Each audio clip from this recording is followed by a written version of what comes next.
That's not our vibe. Welcome to the Elemental Tea.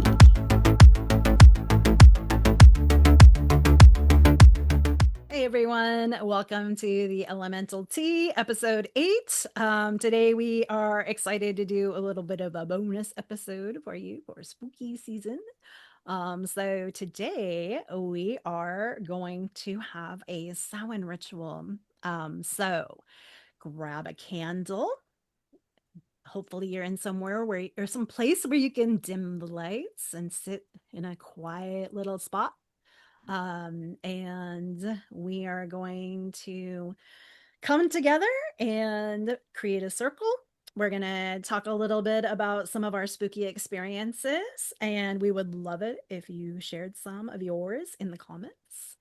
We are also going to talk a little bit about how we feel our elements relate to different spooky things at this time of year, different ways that you can experience the season through the elements of earth, air, fire, and water. And then we are going to do a little experiential ritual with you all at the end if you have a candle and you have a space. And if you don't, then you are always welcome to come back anytime that you can. We'll put a little marker, like a little time marker, when the nice little ritual experience to kind of get in touch with some of the spookier aspects of the season and feel that for yourself. When you can sit and do that. So, if we're all ready, everybody ready? Ready. All right. So, I would like to invite you all. You can feel free to close your eyes or you can leave them open, whatever feels right to you. And I like to put, I don't have both feet on the ground right now, but I'm going to do that because I think that's always nice to do. Have both feet on the ground. Feel the earth beneath your feet. Take a deep breath. Feel the air moving through you. And feel how that breath generates fire. And feel the blood coursing through your veins. And just do your best to be here in this space and this time, leaving all of the cares of the world behind you. And just be here with us, the Elemental Tea, as we celebrate the turning of the year to Samhain. And I am inviting Earth to come. Earth, lying fallow, covered in decaying leaves. The decay breaking down that which was once living to be reclaimed by you, to provide nourishment for the next generation to be born when the year turns again. Earth, we are born from you and we return to you. You are our mother. You are our grandmother. And you are always here supporting us, older than time, older than any of us can know. Earth, dark and cold at Samhain. Be here in this space with us. Hail and welcome. Hail and welcome. Hail and welcome.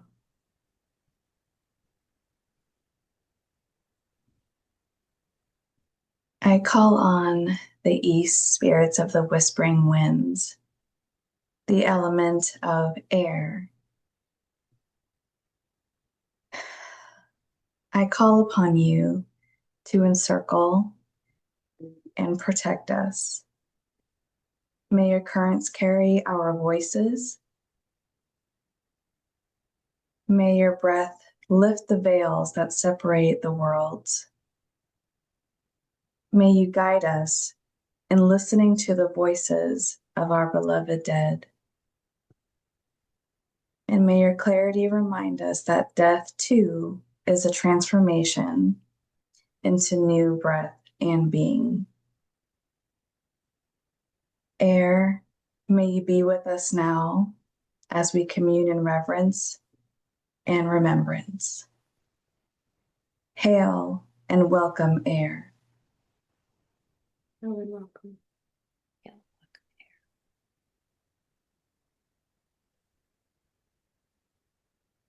air. I call upon the spirit of self, the element of the primordial ancestor of fire. I call upon you to protect this right, to illuminate the path for the ancestors, so that we may connect with them, body, mind, soul, to ignite the connection to our hearts. May you guide the spirits to our torch. May you comfort them with your warmth. May you help us to honor their memory. Hail and welcome, fire. Hail and welcome, fire. I call on the spirit of water, water residing within us and ever present all around us, connecting us to everything. Water which holds our memories, holds our emotions and our dreams, holds the memories of ancestors past. Water that relieves our grief by becoming our tears and allowing our grief and sorrows to flow and helping lighten our hearts. Water who acts as a bath to help cleanse and hold us in time of need, a place that we can float and be present and just calm and relax. I call on water to hold us in its great embrace. Welcome, water. Welcome, water. Welcome, water.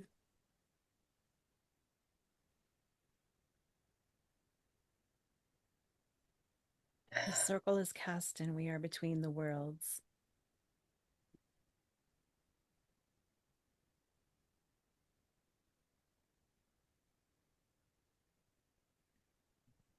That's really beautiful.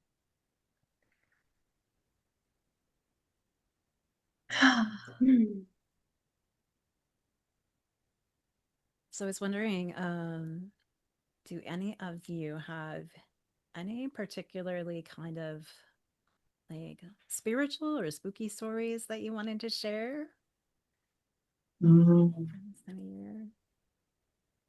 Any cool things you've experienced? I have one that still to this day, I feel like scares the shit out of me. There's, I was probably, I don't know, like elementary school or something.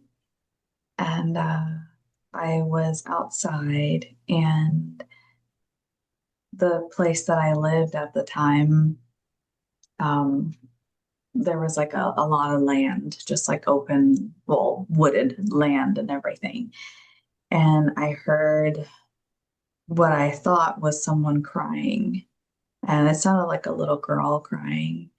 And around that week, my neighbor had lost one of her horses. So I was like, oh no, like, you know, she was outside crying, and it was far, but I can hear it very clear. And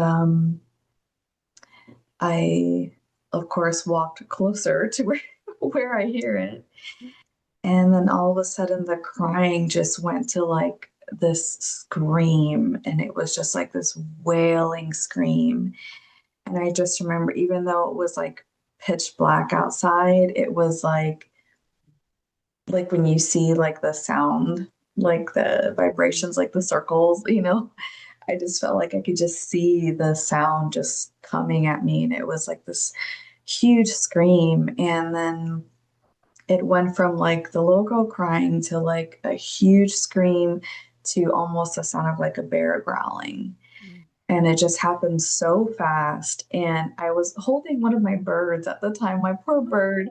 I like threw him in the cage and I took off into the house. And my sister was also outside at the time. She was in the front yard, I was in the back. And we both just came in the house and like darted down the hallway to go tell my mom. And I can still like hear it. And growing up in the area where there's coyote and there's deer, because deer make some crazy sounds. Mhm. And I still have no clue what that sound was. I can't find anything that sounds similar to it. And oddly enough, this year I've shared with you all, I've pulled a card, the Banshee card, quite a bit. And Mhm. there's just something about her energy that always terrifies me from, I grew up watching Darby O'Gill and the Little People a lot. And so I was like very afraid of the Banshee, but that moment was also something that like just terrifies me. It just sounds, I don't know, I don't know what the sound was. And yeah, it was just something. And like talking like through the elements wise with like the element of air, and just I felt like I, even just closing my eyes, I feel like I can see it. Like I can see the sounds like just going through the wind and coming at me. It's just I don't know. Ugh. Yeah. There's Yeah. something like so powerful about sound always, but especially at night and when you're alone, right? Yes. Yeah, I don't know, Julia, you probably have, but like I don't know if you all have heard like a cougar, mountain lion, puma, oh, the same animal, but like whatever y'all call them in your part of the world. Um, but like they sound so terrifying. Like, Mhm. when you're lucky enough to hear them before they just Right. get you, right? No. I was out camping with some people and we heard them one very far away, and like everybody was like, "What's that?" And I was like, that is a mountain lion. Like, have you never heard one before? But yeah, they're very terrifying. And I mean, that would be my first thought. Like, if I didn't know what it was and I heard it, I would think like somebody was being murdered or it was a banshee. Like, Yeah. because it's like that scream that, like, yeah. If it hadn't started as like a very faint cry, like I said, it sounded like a girl crying. And then Mhm. the closer I got, the more it sounded older and older and older. Oh, wow. And that's when I was like, oh no, I think, that's the neighbor. Oh no, I feel so bad. I wonder if I should like go check on her or something kind of thing. And then it just got louder and louder and yeah. Yeah. Yeah. It Yeah. reminds me of like La Llorona, Yes. you know. But I also feel like, and I've told you this before, I'm like, I feel like the banshee is so scary, but I also feel like she's like protecting you. Mhm. Like with like it's like trying to get your attention of It's a like, warning. Yeah. yeah, like it's scary. There's Mhm. no doubt about it, but it's also like it's like showing you something. So Mhm. Yeah. I think that that's really cool and that you get to kind of go down that rabbit hole a little bit more. Mm. Mhm. It it's interesting that that happened to you when you were younger too, and that you got to see the sound. I feel like Yeah. it's very Yeah. cool. Yeah. Yeah. And what's funny is the Banshee card um, that I'm pulling is from the Seasons of the Witch, the Samhain deck. And she has her hands like this, but the way that the art is like drawn, it almost looks like a spiral. like the way Mm. her fingers are, and it reminds me of like that sound, like visual. So like the first time I had seen that card, I was "Mm," like, okay, that was very, very spot on to that feeling of that sound. So it's interesting. Really cool. Mhm.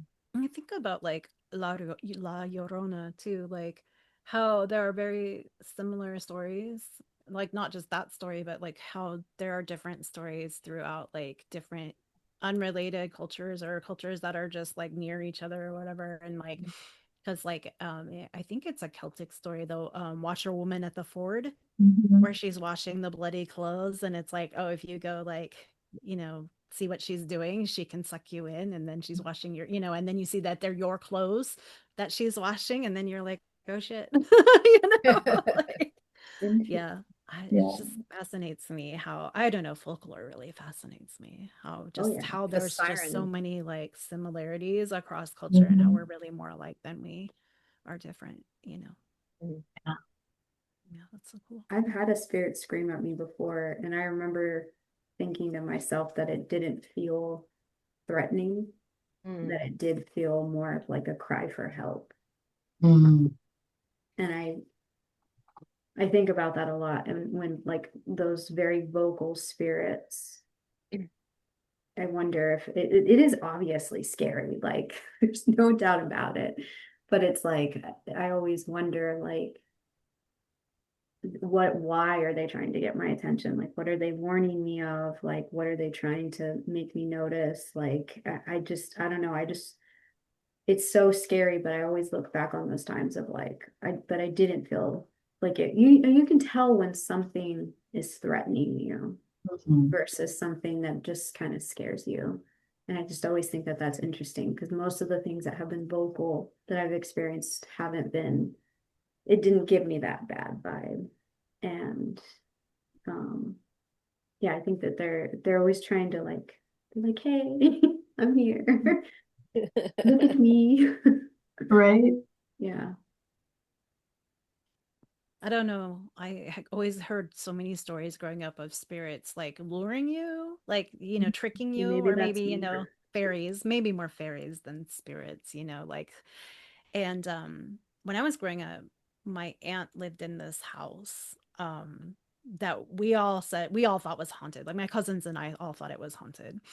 And we were using a Ouija board, and I think I was only like 5 or 6. I was pretty young, and I had cousins that were a little older than me and some cousins that were a little younger than me, and we'd all be there or whatever. And I remember like the story that we got from like one of the spirits that we contacted was like, oh, I'm a little boy and I died of the plague and da da da da da. And then I was like, as I've gotten older over the years, I'm like, you died of the plague in the Pacific Northwest. Like, is that a thing? Like, no, you didn't. Like, you know what I mean? Like, but maybe it was like another disease, right? And they just said the plague because that's Like, what we would understand as little kids or whatever. But like, because I hadn't played the Oregon Trail yet and I didn't know anything about cholera. No. But like, Dysentery. yeah, dysentery. Yeah. You have died of dysentery. But then sometimes, like over the years, I'm like, was this really like a malevolent kind of thing that was like, I'm gonna lie to them? And because what we did was like, it was a farm, like a little farm. It wasn't like a big farm, but it had like a lot of, like you were saying, Nishida had like a lot of woods and like foresty areas. And like we went like hiking out in the back of these little trails, like looking for this kid's grave, right? And I was like, what if this was a spirit that was trying to get us? Like, and not once have I thought, what if it was my cousins fucking with me? Yeah. They played Oregon Trail. Yeah. Yeah. Oh my Yeah. God. My spirit, I've had a lot of encounters. I can't, I could like write a book about it. Ever since I was a kid, I grew up in a haunted house. Nishida, I know you grew up in a haunted house too. I'm sure all of us grew up in a haunted house. right? Um, all of us have had those experiences. Um, but the one that I always think about, just because it's transcended time, like there are things where I like go back and I'm like referencing that time. It was in my 20s and I was living by myself and I was playing with the Ouija board with some friends over some spirits and some drinks. And I remember like talking to a spirit and just being like la la la whatever. We were just like messing around. I think I was like 21 or 22. I can't remember for sure. But I go back home. It's like a normal week. You know, I go to school, and then like a week goes by, and I start noticing that like I'm hearing like bangs and bams and like, you know, everything's really creaky in my house. And granted, I lived in a really old house that already sort of creaked every once in a while. And so in my head, I was just like, oh, my house is just like extra creaky. But it was in the summertime, which was odd because it usually creaked more in the wintertime. But I was just like, it is what it is, whatever. And then like over time, like over the course of 2 weeks, just weird stuff started happening. I would like take a nap with me and my cat at the time, my cat Toulouse, and I'd hear like a big bang on the window, like somebody knocked on the window, and I'd wake up and my cat was just like freaked out. And I was like, okay, it wasn't just me. I heard it, he heard it. I was like, it could have just been like a bird or something. And then the next day I hear a little kid laughing, like in the like next room. And like this is an efficiency. So like there's nobody else here but me. And I was just like, okay, that was fucking weird. And then just like little things like that happen. And then eventually I started to feel the fear. And I was like, okay, I don't feel safe here. This feels weird.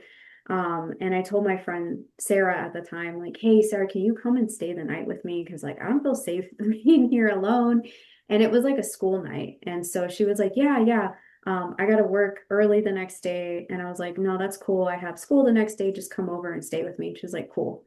And so like I remember her coming over. I'm on my laptop. I'm finishing up a paper. It's like 10 o'clock at night. And I'm like, do you like listening to music when you go to sleep? Because I always listen to the Bon Iver For Emma Forever Ago album every single night because it's just like what I listened to. It was very comforting to me. It's what I fell asleep to every night.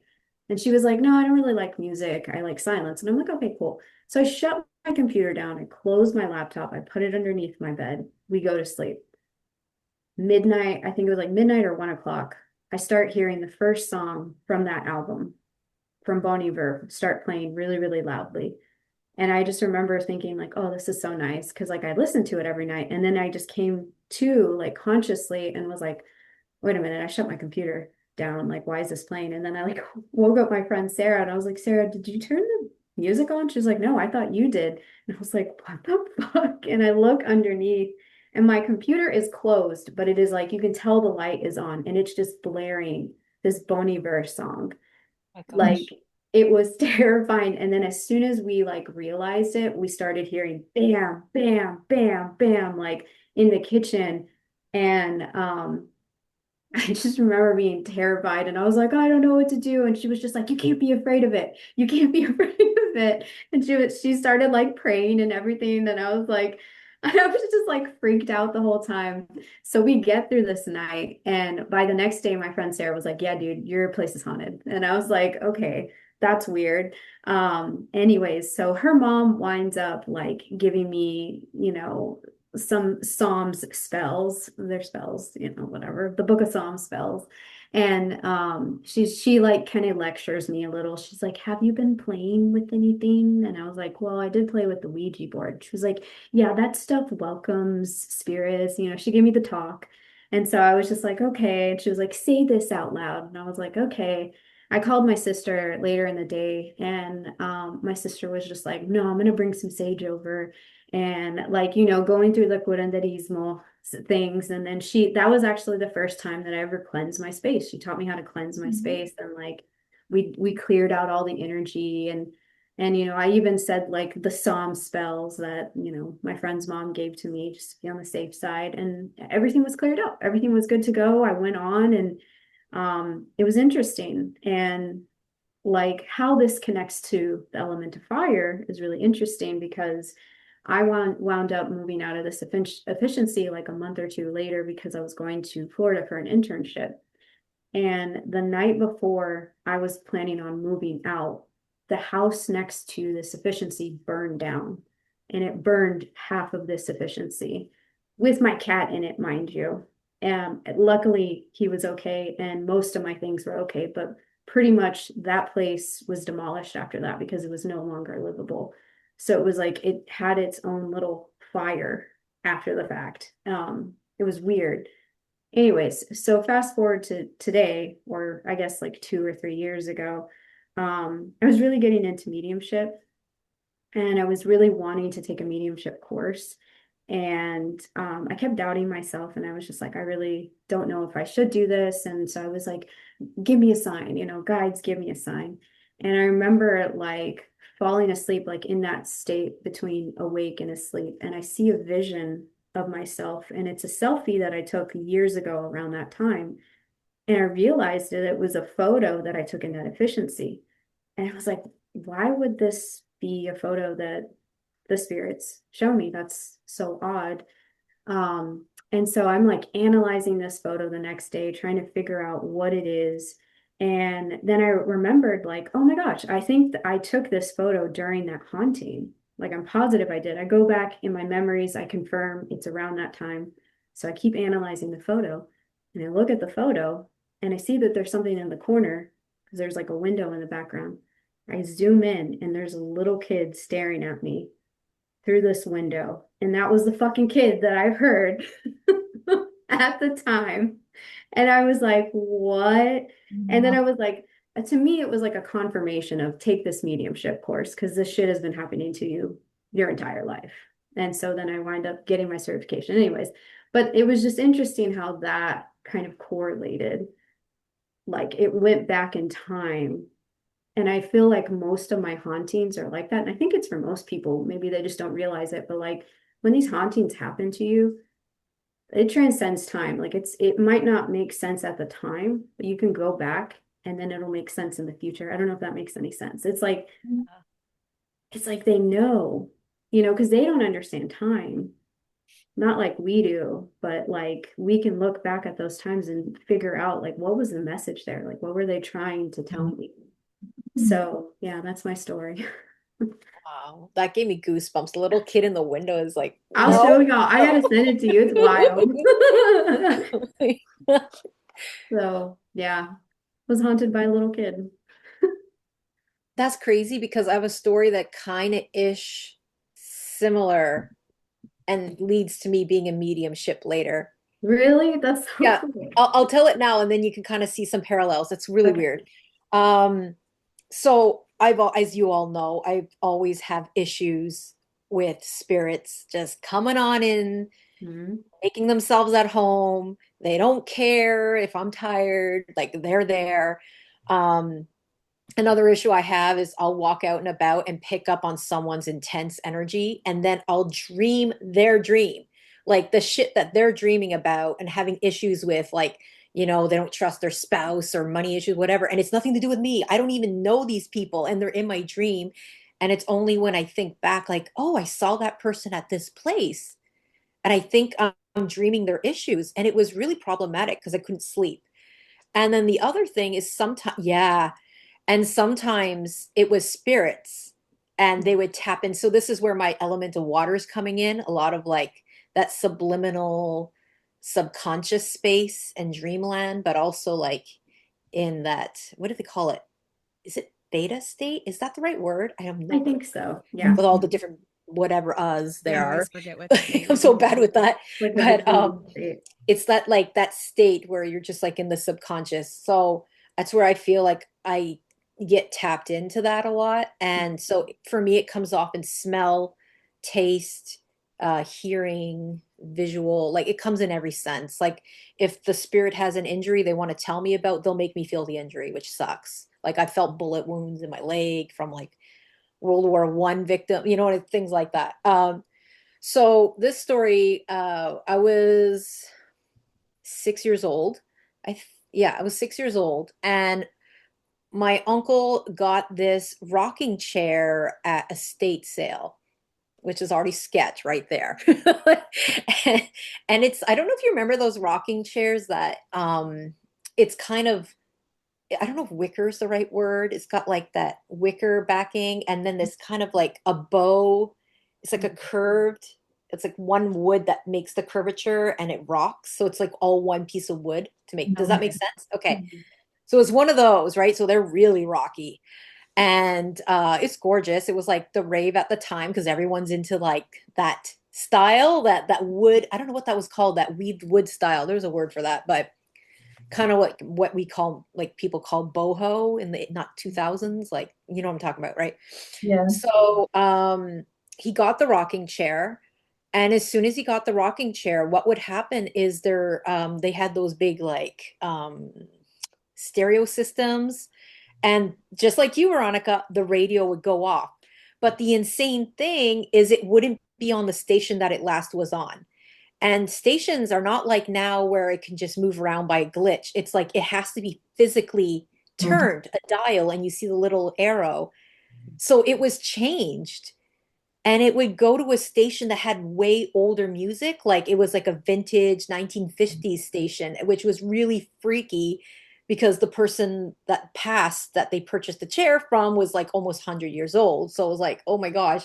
Yeah, it's really, so it's like they're saying this is the music alike. It was kind of that. My auntie got so freaked out. She's like, no, no. So she gave it to my uncle. And then, so my uncle had it. He didn't have a stereo system. But what happened is he would hear walking around the house. And like sometimes like things would fall, like just random things that is like all the way pushed up against the wall somehow fell. And they're like, maybe we have mice or rats. They investigated it with an exterminate, nothing. They don't have anything. But they would keep hearing walking, doors opening, closing, very subtle, not like super loud, but it was subtle. And they're not in an apartment. It's just the two of them. They're both in bed. Like, where the hell is it coming from? And they would hear rocking. So one night, my auntie went to go to the bathroom, and from the corner of her eyes, she can, oh my God, just saying this, from the corner of her eyes, she could see something moving in the living room. And she's just like, the way she explained is like, I didn't want to look. I was like, I need to pee, so I'm going to pee.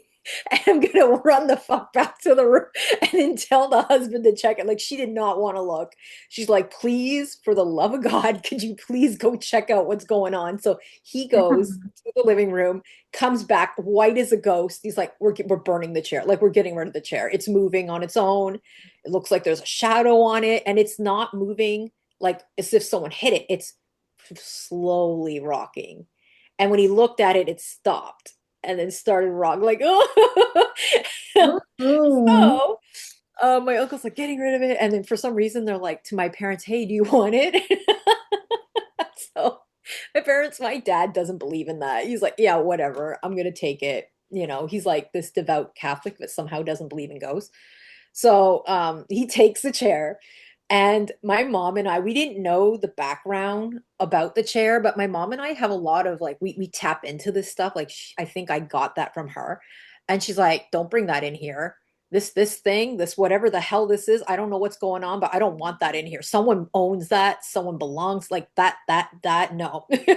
And I'm like, yeah, I don't feel good about that chair. Can we not put it in the house? I'm all crying. My dad's like, oh God, you guys are so silly, you know? And so he puts it in the house. And I remember I woke up randomly at night for no reason. And I remember it was a special night because I looked out the window for some reason. I was pulled to look out, and there was an actual lunar eclipse, which was really cool. And I was like, oh, my first lunar eclipse. And then I walked down the hall, you know, because I'm done watching it. And I'm like, I'm going to get a drink. And then I see something from the corner of my eye in the fucking dark ass living room, you know, and I'm like, fuck, I think there's something moving, but I don't want to look. Shit. It's that feeling, you know, where you're like, do I look? And I was like, I'm just gonna look. I'm just gonna do it. So I turn around, look at it, and there it is, like rocking away, stops, kind of leaning forward, and then slowly starts rocking again. And I'm like, okay. And the hairs grew like stood on the back of my neck. I was like, Yeah. okay, someone is sticking to this chair. Like someone loves this chair. And I was like, okay, you know what? I have no problems with you. Just please don't bother me.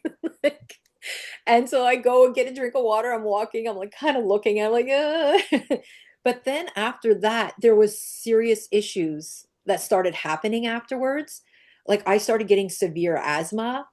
in the middle of the night, I'd wake up and I couldn't breathe, like someone was on my chest. Mm. And my dad's getting humidifiers, and my mom was having the same problem. It was just my mom and I. Everyone else was fine. Mm. And then we were getting really bad sleep. And then what started happening is my dad's stereo system started playing. And Mhm. then it was like a weird station that's like a vintage station. So once again, the whole thing, that's when my dad believed it, because he actually got up to turn it off and saw the rocking chair move. And he's like, fuck that shit. He actually took the thing and threw it out in the dumpster. We lived in an apartment at the time.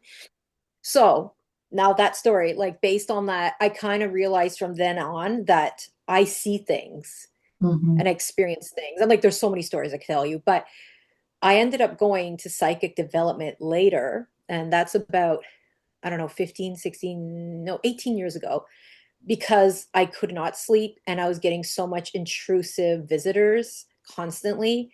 And I didn't know how to manage that. And gratefully, like I learned that you don't have to put up with it. Mhm. And one of the interesting things that I experienced in one of the first sessions is we were all, and this is where I got the experience with the veteran, the First World War veteran, is I got the feeling of something shot me in the leg, and I got a full image of him, and I smelled his cologne, like the whole thick package. And it happened to be the great grandfather of the person who was running the mediumship. So it was just crazy. Oh, wow. Yeah. Yeah. I was like describing him. It's like, oh my God.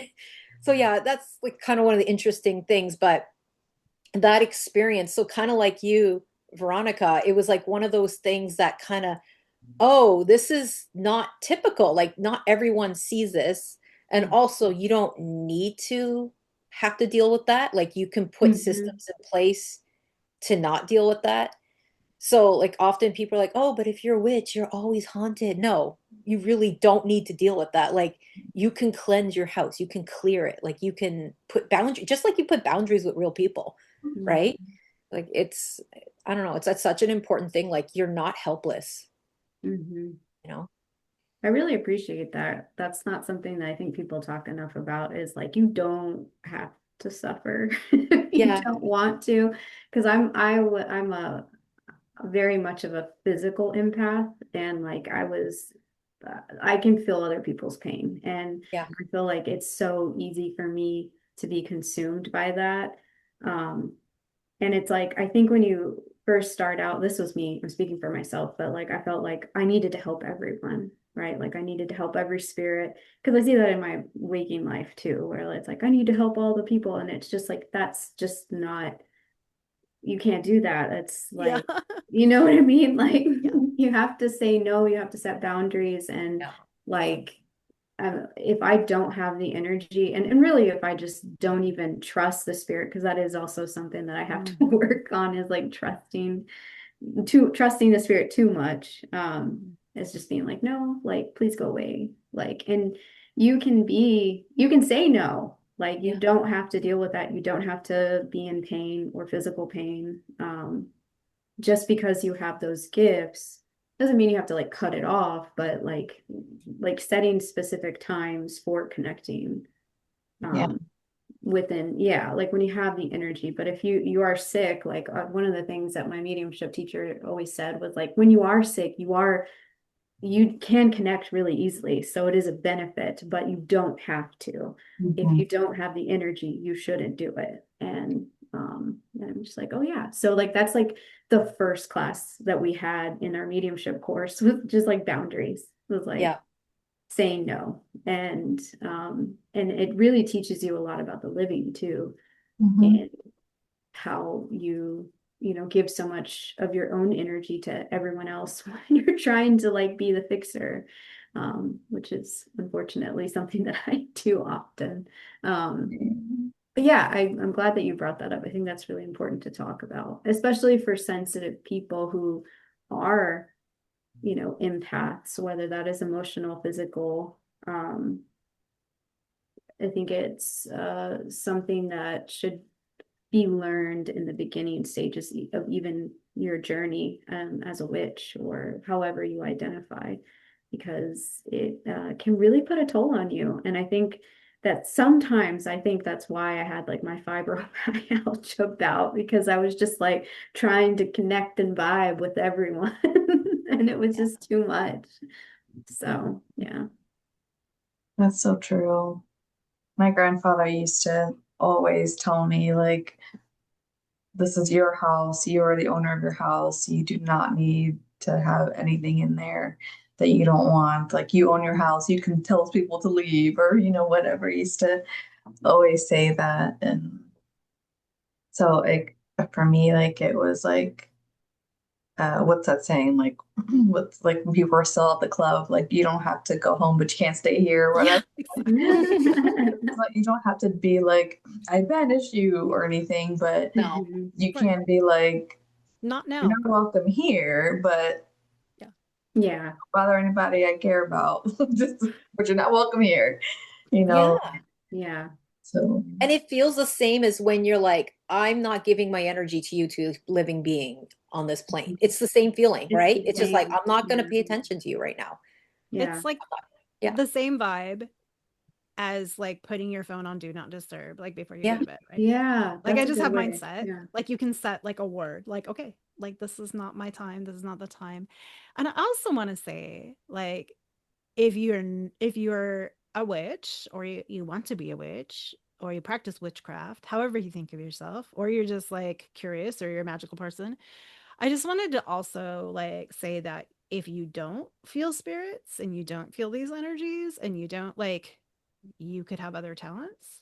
You know what mhm. I mean? I think like it's a thing, like, right? And I know we've talked about stuff like this before, um, in other episodes, but it's like I think sometimes I really like I love as I always say, I love and hate social media because like I found some really awesome people through social media. Um, I found my partner through social media, or he found me, I guess. But like I just think that there's such this like idea that to be a witch you have to tick all these boxes, right? Like, Mhm. oh, I have to dress a certain way and I have to be into herbs and I have to be into candles Mhm. and I have to be into incense and I have to be into spooky things and I have to be, it's like, no, you can be a girly pop witch if you want to and not like Mhm. deal with spirits. Like that's cool. You Mhm. know, like Yeah. but it also like I'm like y'all like especially Veronica, you were saying like how you really feel things physically. Like that, I would say more than anything, has been kind of like where I'm at with spirits is just that the physical, whether it's intentional, like I'm trying to connect with a certain spirit that I know, or like just in general, or how spirits have gotten my attention more than anything. Like I've felt like touches or, Mhm. Yeah. something like that. Like was staying at a friend's house and like I was passed out on their couch, just like I think we'd gone to a concert or something, or well, no, I think it was back when we were all swing dancing. And oh, Portland. Um and like I just, stayed over at their house and fell asleep on the couch. And it was summertime, so I was like in a tank top or whatever, and I could feel like this like almost like a really like when somebody like washes their hands and they're cold and then they touch you, right? And it was like that, but it was like somebody just like thunked me really hard like between the shoulder blades to like wake me up or whatever. Yeah. And I thought it was my friend's boyfriend. And I was like, fuck off, dude. Like, and it was like, not like they were sleeping. They were totally sleeping. I was like, oh God. shit. Yeah. So things like that. But like, growing up, like we always, like my dad and his girlfriend were really into like antique things. Like we had antique cars, we had antique furniture, we had just a lot of that stuff around. And so like we'd always go to like thrift stores, estate sales, garage sales, antique stores, yada yada. And it's something I still really like to do. And there are so many things like I buy that I'm like, I can feel whoever owned this before. And I Mm. want that in my life, right? Like they feel friendly.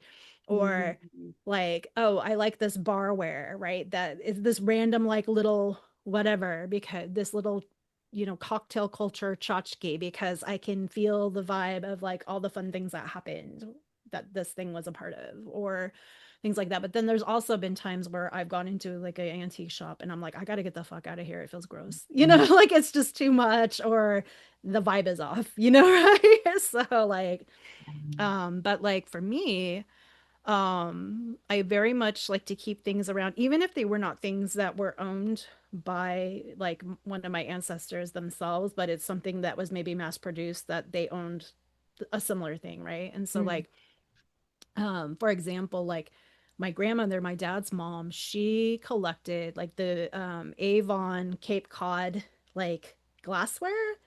And so like I have like these little cordial glasses. Oh, here, let me see. There we go. Oh, Oh, I Cute. love Yeah. that. I love And it. so like this is like my grandma Allie. That's so Aw. pretty. This is her. I mean, I have a lot of things that remind me That's of her, but gorgeous. this is her, yeah. right? So like, yeah. And then like I have my great grandmother's wedding ring, and just things like that that I keep around, that it's like this is this is what I wear when I want to feel close to that person. Or, like, I mean, this lives on my altar, so it's like, and there's a candle in there. So yeah, it's just like I just invite, she was very witchy and very cool. And so I just like invite her to be a part of things, because she liked to be a part of things. So yeah, I think like those are kind of I mean, in very earth fashion, right? Like just that physical connection. And like, I live on the West Coast, and there's not a lot of, like as far as settler places that people are buried, there's not a lot of older ones, right? I mean, everything is pretty much, you know, earliest, like early 1800s. Um, so, when I say old, it's not that old really compared to other places, even in the country. But like we, especially my sister who has now passed, she and I used to always love to go to like all the pioneer or the older cemeteries like around. And then like our family, as I mentioned, I think before in other episodes, like our family came over on the Oregon Trail. So like we have a homestead nearby. Like it's like an hour or so outside of where I live now, but and like a lot of my family is still buried there, right? Like, continues to be buried there. And so it's kind of convenient at this time of year if I do want to go graveyard visiting, like a lot of them are there. And then like a lot of the other ones are actually here, like right down the street from where I live now. So it's like, and then some of them are cremated and I have them with me too, so it's kind of really cool that like I have this connection, and that like there is a place where I have like a multi-generational connection. And I know, especially like as we go more and more into the modern era, that's not the case for a lot of people, right? Because people are way more mobile than they used to be. So you do have this like, oh well, we left our people behind 3 generations ago when we moved across the country, or whatever it is. And then one time, it was very random. Like this is not somewhere I ever would have really thought about going, like planned to go. Just because no reason, not that I wouldn't, but like I just never really thought I would end up there. But like I had a training to go to in Omaha. Yes, Omaha. I was like, I know it's Nebraska. And at the time, I was reading this book about women who were like who had come across on the Oregon Trail and like kind of created new lives for themselves, created businesses, like were in charge of their lives in a way that they couldn't have been on the East Coast. And like, having grown up, with people who could remember some of these people, right? There was like some overlap. Like I wasn't alive during their life, but like, my grandparents were, right? So like they could tell me stories about them or, whatever. And it's like, I thought about these women, like, and one of my ancestors was one of the first judges in Washington County, Oregon, and he was actually born on the Oregon Trail. And there's some kind of like this weird like murkiness about his like father. Like, like was she married and then her husband died on the Oregon Trail and then she married another dude, like so that her, while she was pregnant? Or like was that just like a made up story and she was always just like a single mom? Or like I don't know. I don't know how like what like the actual story is. That's kind of interesting. But that being said, I like signed up for ancestry.com, like, you know, like, like just because I had to satisfy this curiosity, right? And I found out that her father actually died and was buried like alongside the Oregon Trail near Des Moines, which Hmm. is across the river from Nebraska, across the Missouri River, I think, right? Please forgive me, those of you who are listening in from that area. I'm so bad with geography. Anyway, so like I walked across, they have like a pedestrian bridge across the river. And so I walked across the river into Des Moines, Iowa, and like touched the ground and like, you know, just to have that connection with this great, Mm. great grandfather who had died coming over, you know, from Appalachia, you know. So it was really kind of cool to like Yeah. you know, like I was literally reading this fucking book on the plane there, right? It wasn't like, you know what I'm saying? Do you know what I'm saying? Right? Like, so I don't know. So that is like my big earth connection to Amy, Mm. just that, like, what are the fucking odds? And this was like 2021, right? So right after the pandemic, things were opening up, right? So, like, yeah, never thought I would be there in a million years. Read this book, blah, blah, blah. I was like, holy shit, it's like right there. I can see it from here, you know, like from my hotel window. So yeah, it was kind of cool. Wow. Yeah. That's amazing. Love how it connects. Like, Mm-hmm. that's just so cool. Yeah. Across timelines too. Mm-hmm. Yeah, Yeah. Yeah. That was such a cool, like, that is one of my favorite stories ever. I love it. it's so cool. Mm-hmm. Also, I wanted to say that I really appreciate that you have your own ways to bring in like the love and memory of past, you know, Mhm. spirits of people past. And that's like something that's really special to me as well. Like I love to keep my grandma around and my grandpa and my aunties and uncles who passed, and I always have like some kind of memento, and I even still talk to them, you know. Mm-hmm. But Yeah. I really appreciate people that do that, like keeping the Yeah. memory alive. Yeah. Yeah. I can respect other cultures that are like, no, don't do that. You'll keep them here, let them move on. But like, I feel very lucky that I do feel that connection, Hmm. honestly. Hmm. Yeah. Same. Yeah. There's such a, I mean, it's very stereotypical to be like, it's such a liminal time this time of the year, you know, like the veil is thinning and all that stuff. But it really is like this, Mhm. it's such a, it really is such a time to connect and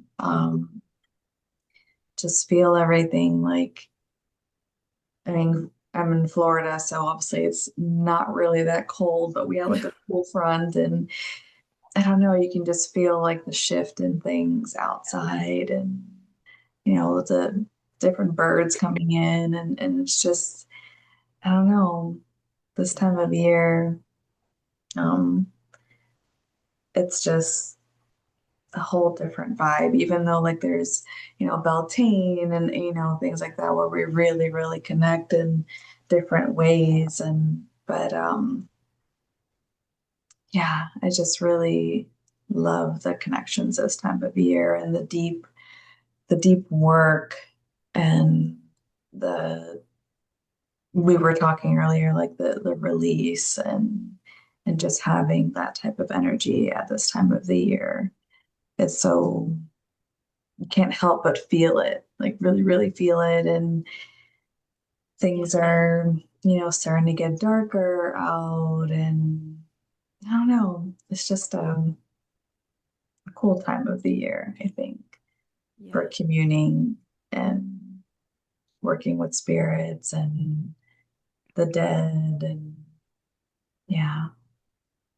I agree. I- I love how you can feel the shift. Mm. Like here in Portland, it's always like for the first, I would say for like the first half of October, it's usually pretty nice out.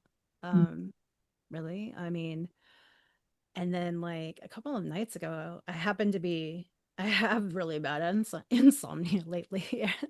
I don't know if y'all can see the bags under my eyes, but I was like, looked at my phone and I was like, God, it's like 35 degrees out. When the fuck did that happen? Like, you know, it was in the middle of the night.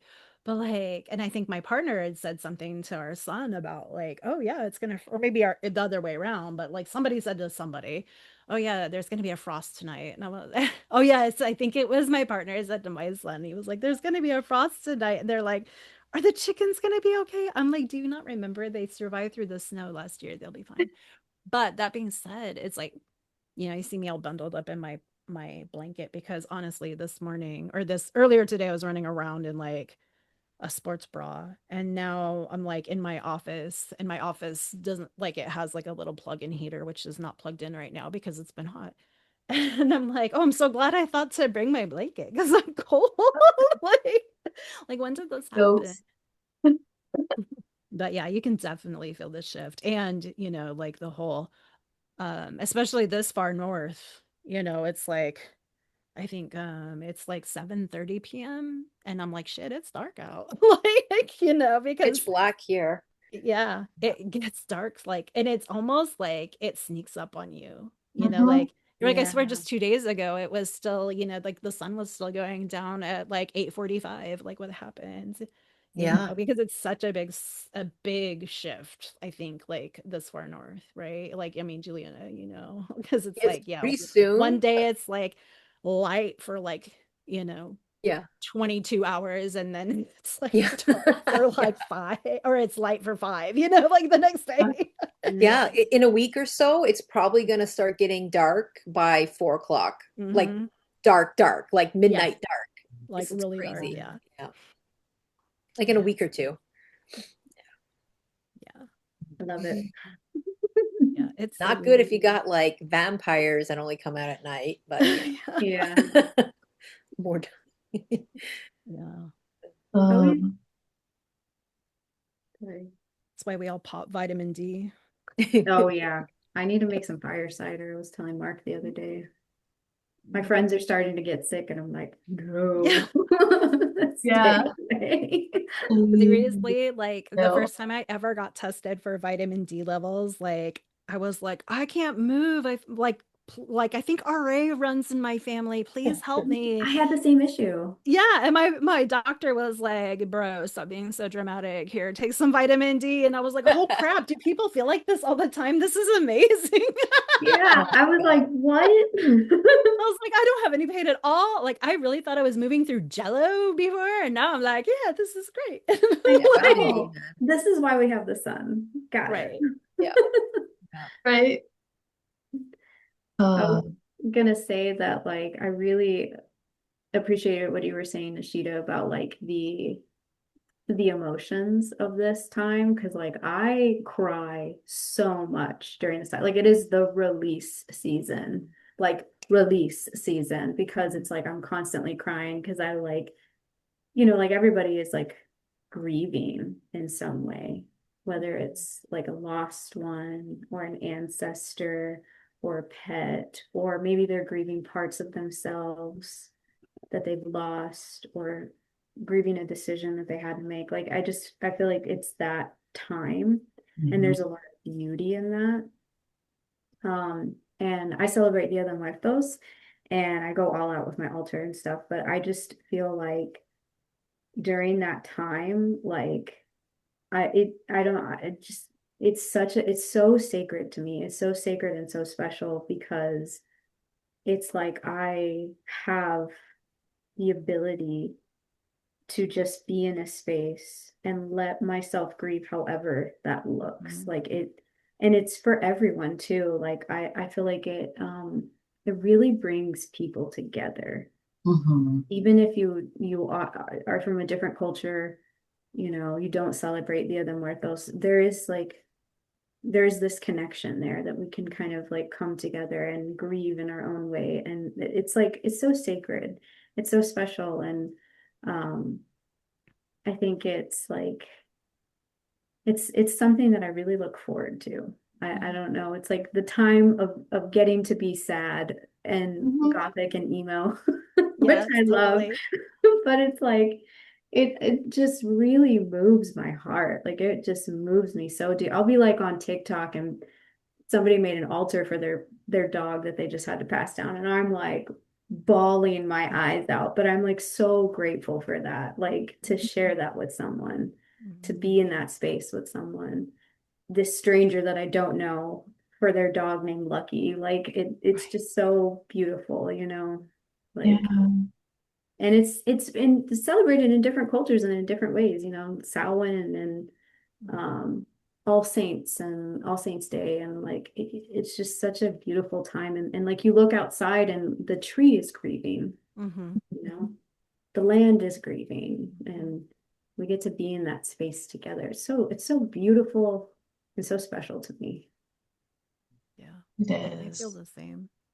Yeah. I feel I feel like every time I have been going, like the first time I went to San Diego was during the spring, but like since then I've been quite a few times for work or like you know, once I went for a wedding or whatever, but it's always like right around Dia de Muertos. So it's like, you know, in Old Town San Diego, they have like Mhm. the whole like it's like Old Town San Diego is kind of touristy, but it's like a old, like a, you know, that era village, right? Or whatever, Yeah. like Pueblo. And like, so there's all of the like altars, and then, you know, you can go into shops and get, you know, like the tiles and the little figurines and everything. And so I always like will get the tiles like that are painted like Mm. pets, you know. So Mm. every time, you know, like I'm like, okay, well, we had, you know, like our dog died recently or our cat died, you know, and like go get the, you know, and then we just have them kind of like all around the house, like these little tiles, you Mm. know, from that were made in Mexico. So like, yeah, I just, you know, it's just one of those things that it just is, like you said, like it just reaches across cultures. I don't know how a person could ever look at those displays, you know, the ofrendas, and just be like,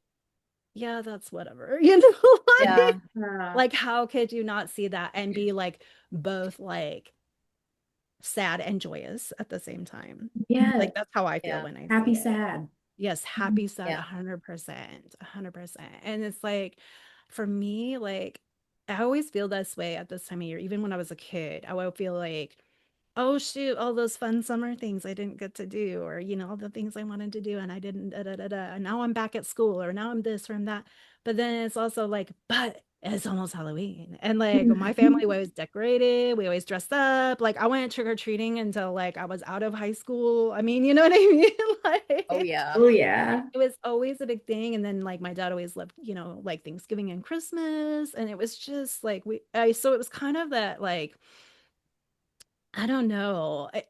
In our family, like it just felt very like, yes, it's kind of a bummer that we're not doing our fun summer outings, you know, outside and doing this or doing that. But it's like, but we're gonna hunker down inside and we're gonna do this, and you know, and so it always felt like, yeah, very bittersweet, very like this, you know, like I have to let this go so that I can have that. And Mm. I think there's kind of two things I feel about that as I get older. Is like it's it's almost like easier to let things go now because I can trust that other things are coming. Mhm. I mean, that also depends on like where I'm at, like mentally in other ways. But you know, like if I'm at like in a good place, like you can see that, right? Like you can see that.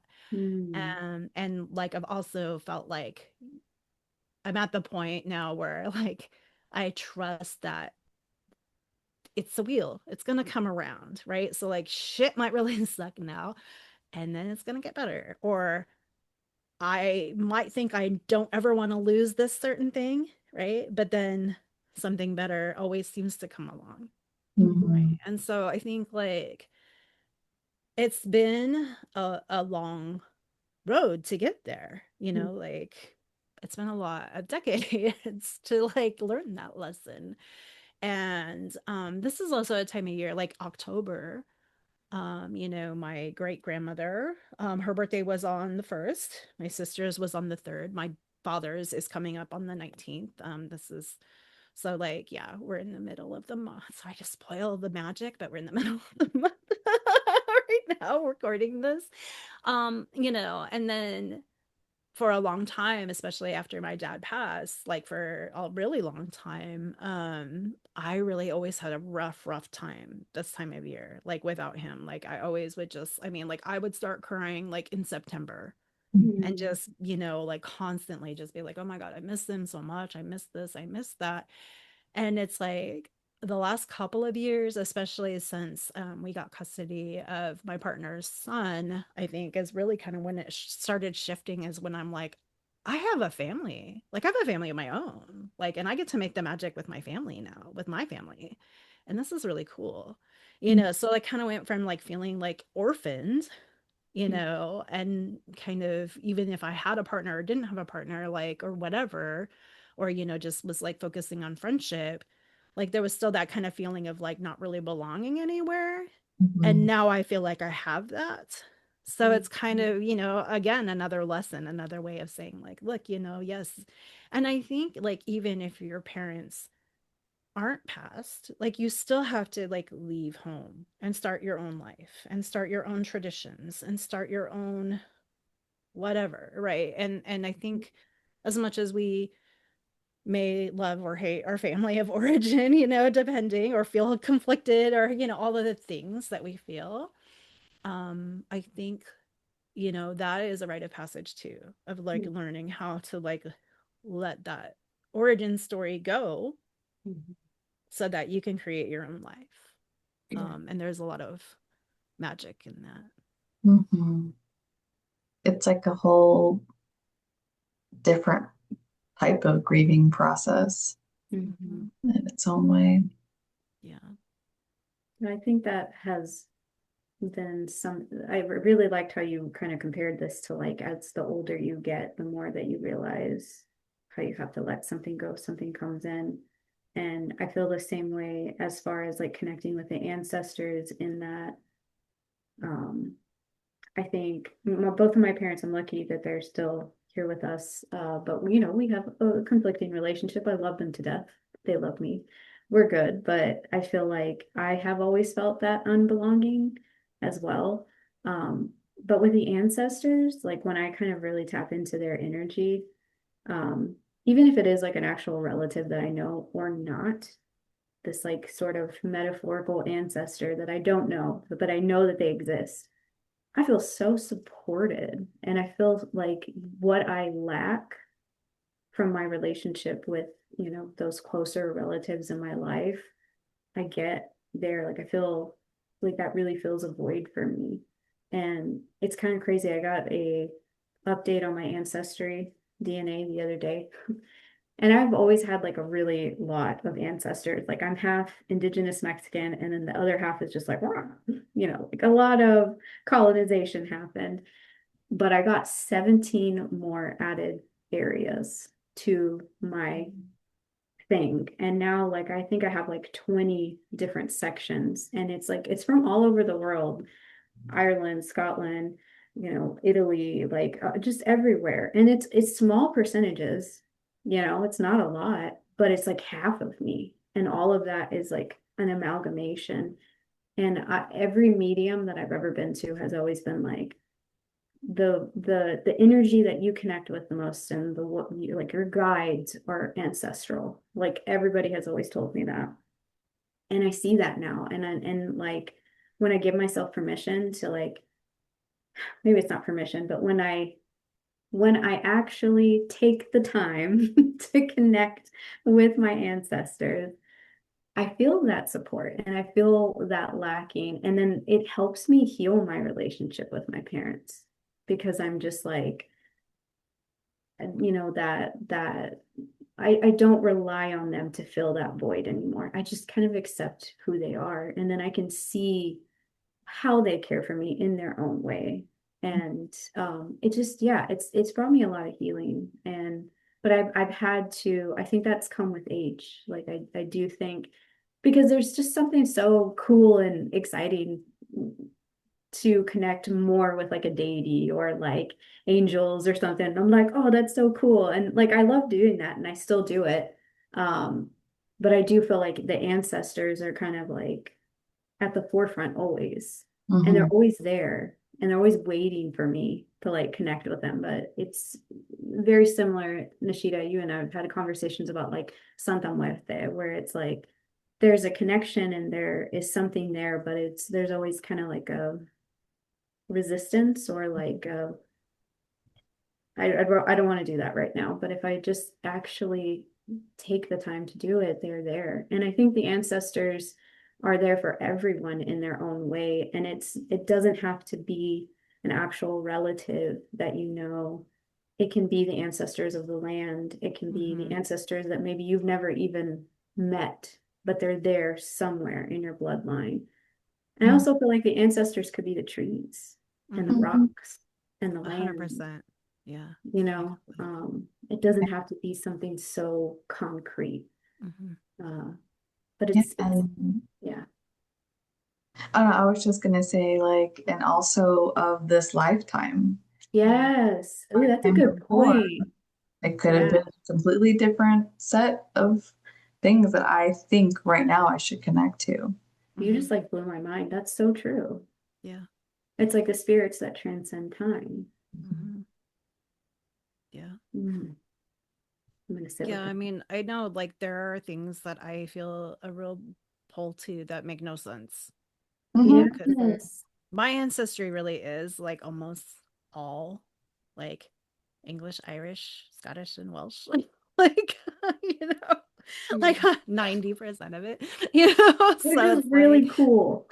and I I have just like want to real say. no super big connection with that Oh, culture or, you know, yeah, it's really interesting. But like, I also wanted to say something you said made me think about how, you know, obviously we have these people who are related to us who have been or still are problematic people, right? Or like whatever. And then, you know, our very human living ancestor, you know, like our parents or whomever in our family is living still, or they are still human beings and spirits who were troubled human beings can be troubled spirits, but in my experience, a lot of them, it's almost like having crossed, they are able to be the people that they need to be for you, right? Agreed.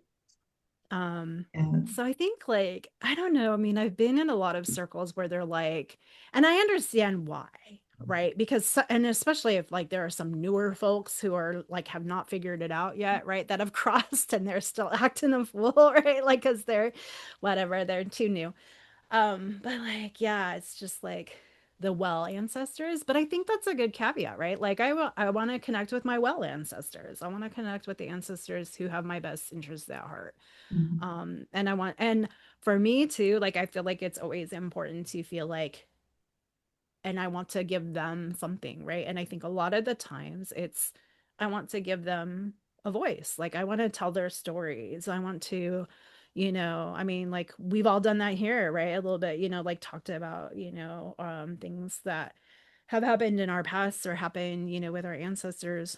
Um, and it's like, I'm allowing you to live through me, right? By Yeah. telling your story. Yeah. Or even if it's just like, even if I keep it to myself, it's like I'm allowing you to live in my memory and in my heart, like you're living on. And I'm giving you some agency, you know. But I do think, that being said, like it can be such a source of strength, like you were saying, Veronica. But I also just wanted to say, like, if you feel like again, if the vibe is off, going back to what Julia said, going back to what like what we've all said is like you can hang up the phone. Yeah, you can say like, okay, creepy grandpa, I'm gonna let you go now. You know what I mean? Like, you know, so I mean, but yeah, more often than not, though, in my experience, it has been the opposite. It has been like, you know, you might have been a weirdo in life, and I remember you being a weirdo, but you seem like you got your shit together now, so you can come in. You know what I'm saying? And it's been really rewarding. And I think like too, there's a lot of there's a lot of opportunity for healing. Yeah. Mhm. Yeah. And like, you know, you all were saying as well, like it does not have to be a person that you were related to by DNA.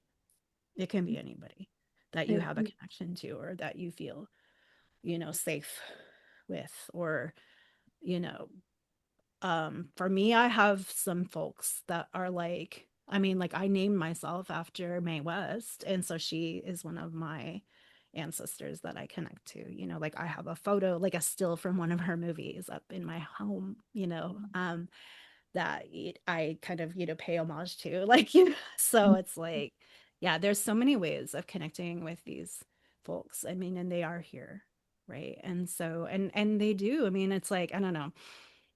Again, going back to the ofrendas, it's like you feel like how they speak to us and how they want to continue like living, and we help them do that.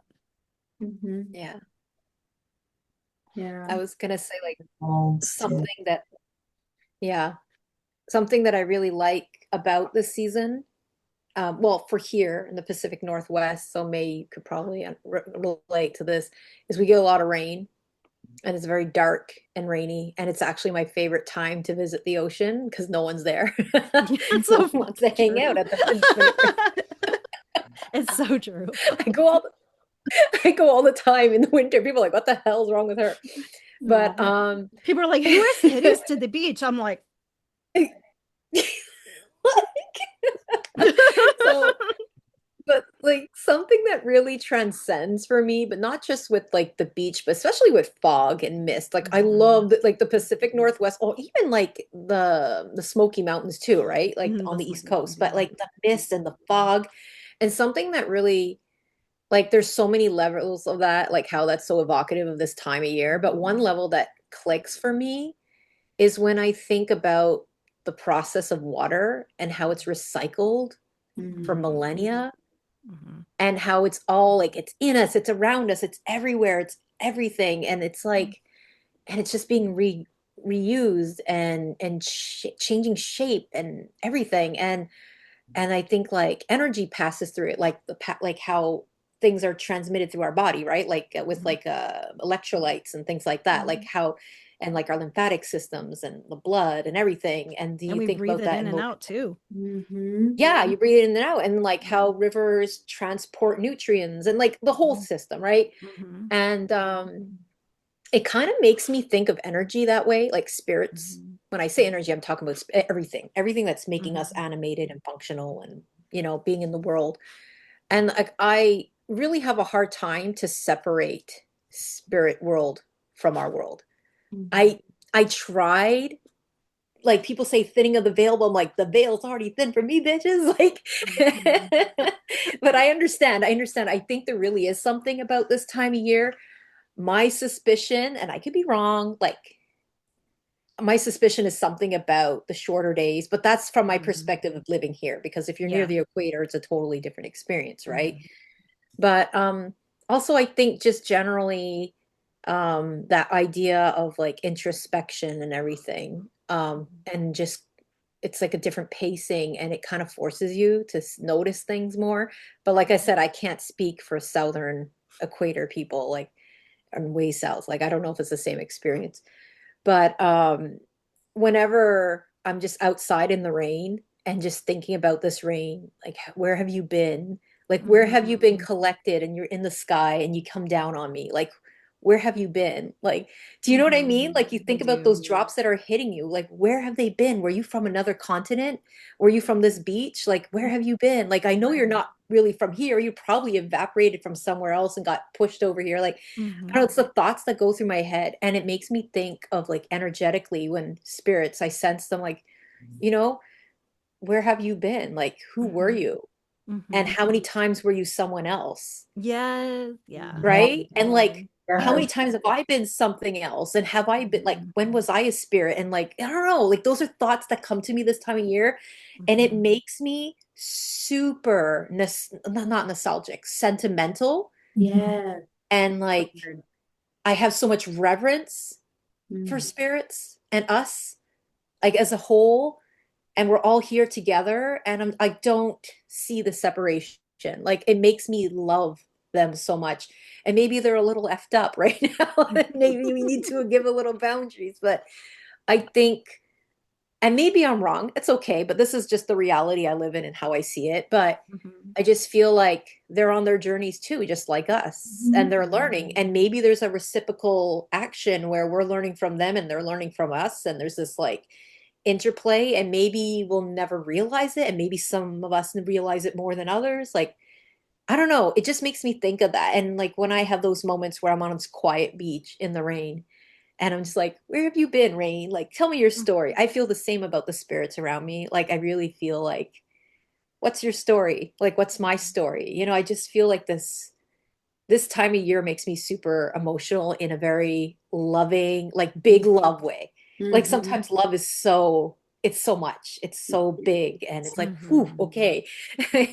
So yeah, that's one of the things that I think I love about this time of year is just this like crazy universe or whatever the fuck is going on that we live in, you know? Like I don't even think we can grasp how massive everything is. And yeah, it's just amazes me all the time.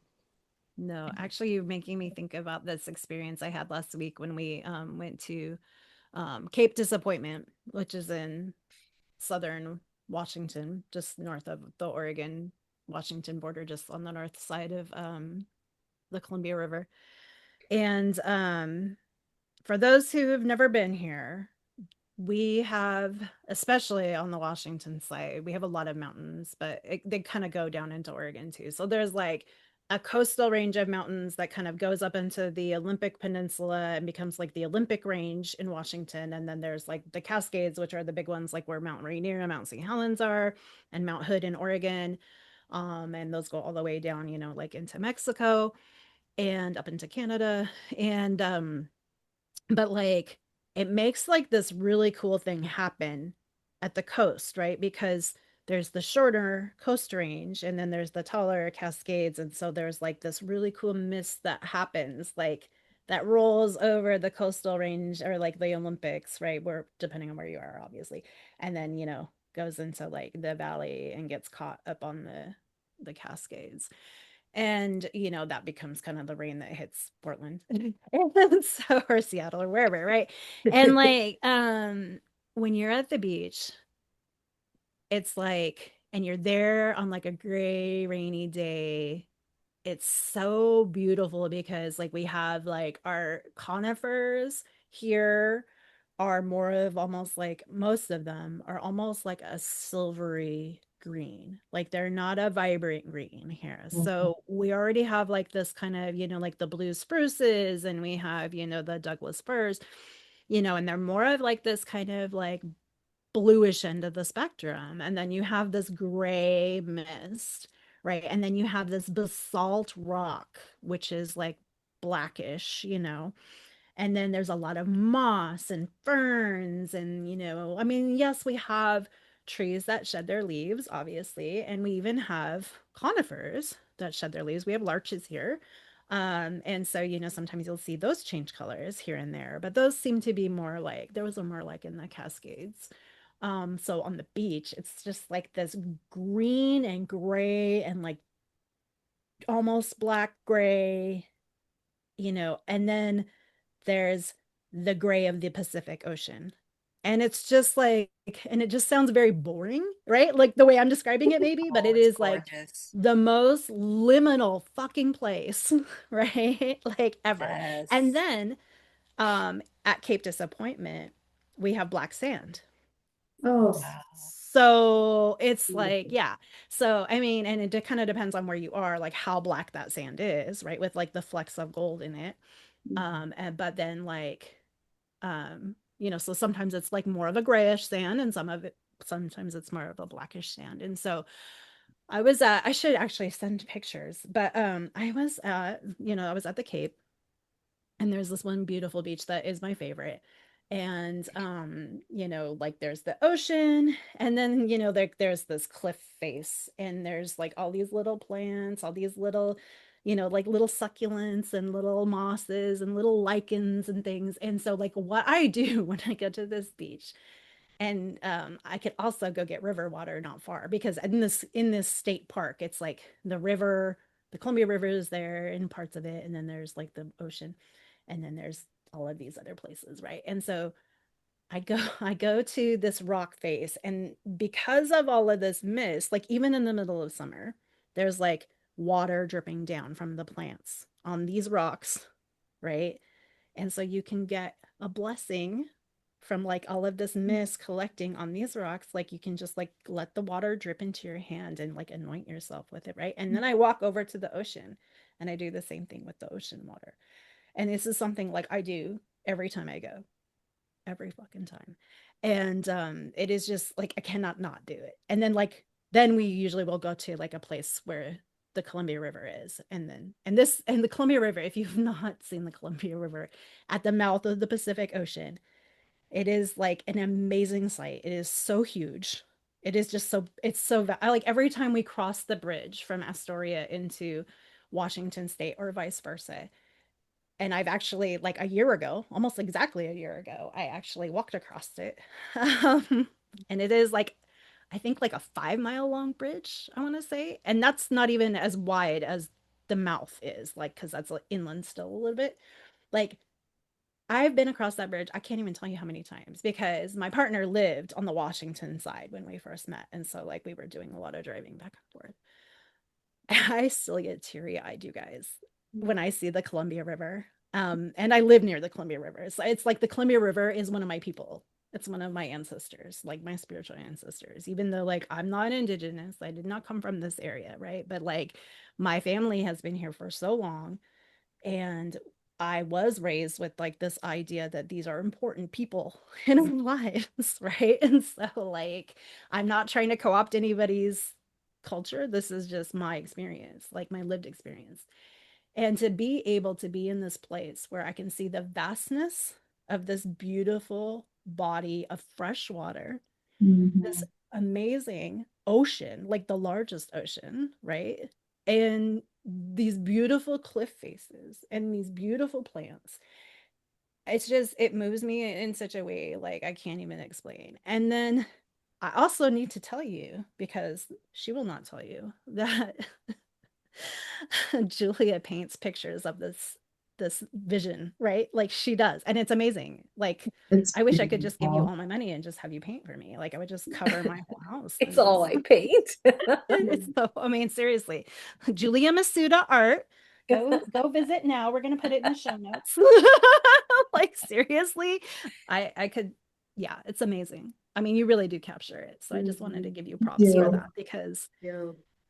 yeah, when I first saw, like, even when I didn't know you well and I saw your art, like when we had just first kind of started interacting, I was like, oh shit.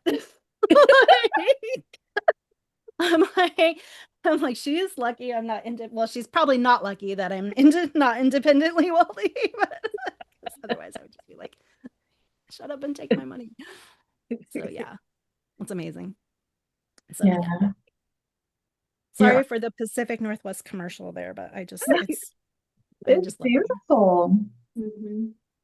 And so is your art, Julia. Every time I see a piece, I'm just like, Yeah. oh, it just feels like I'm there. I don't know, like you have the ability to like transport people. I was So, gonna say when you were talking, Julia, about water, I was like, water holds memory. mhm. And I feel like you're water. So it was just like you're able to like capture the memory in your art. And it's just really cool to see how that sort of correlates, you know? It's like you see an image and you're just like, that. Yeah. I want you to remember this. Yeah. And then you're able to like transport people, which I'm is so glad you say that because, you know, when I was saying I stand at the beach in the rain going, where have you been, water? Tell me your story. Like legit, that's what I do. Mhm. And that is like propulsion for what makes me want to create those paintings. I want them to feel like nostalgia even though you've never been there. Yes. Mhm. And you And capture that. You do. yeah, it's like, yeah, it's literally teleportation paintings. Like Mhm. you've been here at some point in your life Yeah. because this is what I want to do. I want to evoke that. And I hope I can do that with everywhere in the North American. Maybe I go beyond that, but like I really love, like I lived on the East Coast and the West Coast, and I've been as far as Florida. I haven't been all the way south on the West Coast yet, but I love like I don't know, I love just love the water in all these areas, even the desert. Like there's Mhm. something about desert that's really compelling to me. I've never really the closest desert I've been to is like Nevada, Mhm. but it was Vegas, which I wasn't interested in. But I Oh was no. wanting to go out into the desert. I didn't care for Vegas. I was looking out the window at the mountains. I'm like, oh, but like I think connection to water in a desert must be a whole different experience because, and I know Veronica understands this very well, you don't have it all the time. So it's almost like when you get it, it just brings you to tears, or when you find it, it brings you to tears. And it's there. It's probably deep in the earth, Mm-hmm. you know, and it's in the air, but it's like you don't get as much of it. So it's like a different experience. I don't know. It's like something I think about sometimes. I think that's why I love water so much, because I just never had it. And rain's always been my favorite. Like hoa hoa hoa season is my ideal season. Like I know people are like, I like sun and la la la. And I'm like, no, give me mist, Yeah. give me moody, Yeah. give me twilight with werewolves. Oh, Hoa hoa. Yeah. Like that is the ideal season for me. Like that to me makes me happy. I wake up, I love the sun. Don't get me wrong. I think I need the sun to find that balance. But I feel like comfort wise, like it's definitely more rainy, more closer to the wet climate. Because I just didn't have it. And when we go to South Texas, we'd go to South Padre Island every summer, and that was like my favorite thing ever, to just be near water and be near the ocean. And it I really liked what you said, Julia, just of like what it represents and how it holds memory, and that reverence, whether it's the mountain or the ocean or the tree, or like that feeling, like I think is what brings us together during this season. It is such, it's so hard to explain, like the reverence of honoring something other than yourself, or Yeah. an ancestor, like whatever that is. Oh man, it is a beautiful feeling, Yeah. and it brings me to tears. But yeah, water is so sacred. Um, I really appreciate it.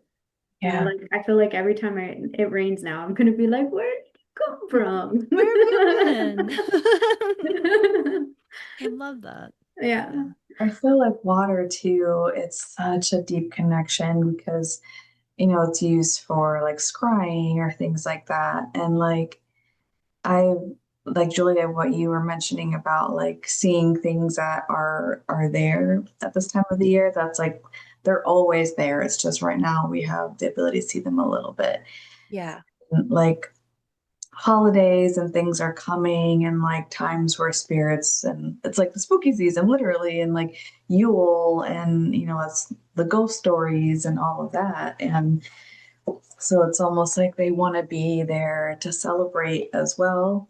And I think sometimes, like with water, like when you're at the ocean, like you just see the water and you see the vastness of it, but you know that there's animals in there, there's a whole life situation going on and things happening that you can't see. You can't see it. There's like literally like a veil of water over it, but it's there. It's there. And so I feel like when we have that connection with water in that sense too, it's the same kind of thing. Like those things are always there. We just don't always see them. It's just like the magic of water in the sense too. And whatever way you're going to connect, whichever element you're going to connect. And I just think I don't know, there's something so powerful about it. And um, the things being there, like Mhm. without being like there's like other dimensions and stuff, Yeah. but I feel like there is. Like I've had a beautiful experience on Samhain dancing outside, and I just had the music just like blasting on the speaker because, like, Halloween, whatever, and it was too late. And I just had the music playing, and it happened that it was last year, it was Diwali as well. And so I was just dancing, and I just saw, I don't know what, all types of land spirits, I'm not sure, creatures of shapes I don't recognize, but I can tell they were dancing, and I can tell they were celebrating, and I can tell they were happy that I could see them. Mhm. And it was just like they were dancing with me, and some of them were just like it reminded me of like that scene of like Snow White where she's just like clapping. Like I could just feel that they were like, yes, like you're with us. And it was Mm. just such an amazing experience. Like it was just beautiful. And I feel like they're always there. I just was tapped in at that moment. And of course, dance and everything for me is like really special. And it was just a beautiful connection. And I was, it was just my backyard, nowhere like special or fantastic. And I mean, it's important to me, but it's not like this gorgeous scenery or whatever. And it was just like a big reminder for me that it's always there. It's Mhm. not like this was this portal or something. It's just there and being connected and just being with them. And that's why I love like the veils so much too, because I feel like that helps me be connected in a sense too. And I can see through things without Mhm. seeing, if that makes Mhm. sense. But yeah, and so I feel like the veil in that sense is very much water as well. Mm. You Yeah. make such a good point too about like, I don't know. I have been thinking this whole time about how, I say, oh, the biggest ocean, but really it's all one big ocean. And like water is everywhere. Yeah. The same water is everywhere. Like some of it's just vapor and some of it's frozen and some of it's, moving liquid and stuff. But the thing that you said that I really wanted to touch on is like how we can, like I made this big, like painted this big scenery of this special place that I go to, but like every place is special, right? Like every place can be a magical place, you Mhm. know. And like one of my biggest things that I really have wanted to do for a long time is kind of help people find that place wherever they are, right? To not feel like, oh, Yeah. I have to go to Maui in order to experience Mhm. this. I mean, like, have we had experiences that are amazing in Maui? Yes, but like we can have experiences like this in our backyard too, or our front yard, or in the little corner of our desk where we have some house plants, Mhm. or Mhm. In the shower. in Well, the Shower, shower. yeah. Yeah, I mean, seriously, like magic Vacation. is really everywhere. I mean, like I mean, we all love nature and we all connect a lot, I think, with nature, the four of us. And I think witches, I mean, dare I say, witches in general do. Hopefully, I think I'm picking up on that. But like that being said, magic really is everywhere. Mhm. Just like yeah. water is everywhere, air is everywhere, earth is everywhere, Yeah. fire is everywhere. Fire Mhm. is in the processes that keep us alive. Right. Yeah. I mean, it is, we are little internal combustion engines, I think about and it all the really time. fucking cool. But we need water in order to do those things, right? And Yeah. and the minerals, like Julie was saying, the minerals that make those things happen come from the earth, And the and air. air, we need the oxygen to make it all burn. It's all intertwined, and our bodies embody the elements. Maybe that's And the gold from alchemy. right? Yeah, I think it is, honestly. I I think do it is. too. Yeah. I really do. I think like that is the big secret, is that, I mean, like, I know, like, it, like, I mean, I haven't identified as Wiccan in a really, really long time, but I always have loved the line from the Church of the Goddess. Like, if you that which you seek without you'll, if you don't find it, I can never remember the exact, see, this is why I'm a bad Wiccan, but like that which you seek, if you can't find it within, you'll never find it without, right? I think Mhm. that's how it Oh. goes. Sorry, Doreen Valianti. But like I always, like, that has always struck me, because it's like, if I'm looking for magic, if I'm looking for power, if I'm looking for the elements, like if I can't see those within myself, if I can't see my sacredness and I mean, we are future ancestors too, Mhm. future spirits, right? Like, and so I, not to sound high and mighty or whatever, because, you know, I will always be Mae West at heart and filthy mouthed and filthy minded, but like, Like, mm. you know, I think like, what can I do to heal on this plane in this life Yeah. in order to be a better ancestor Yeah. and in order to be a better parent, friend, teacher, Yeah. witch, whatever, you know, federal employee, like, you know, whatever it is, like, how can I be a better whatever I am?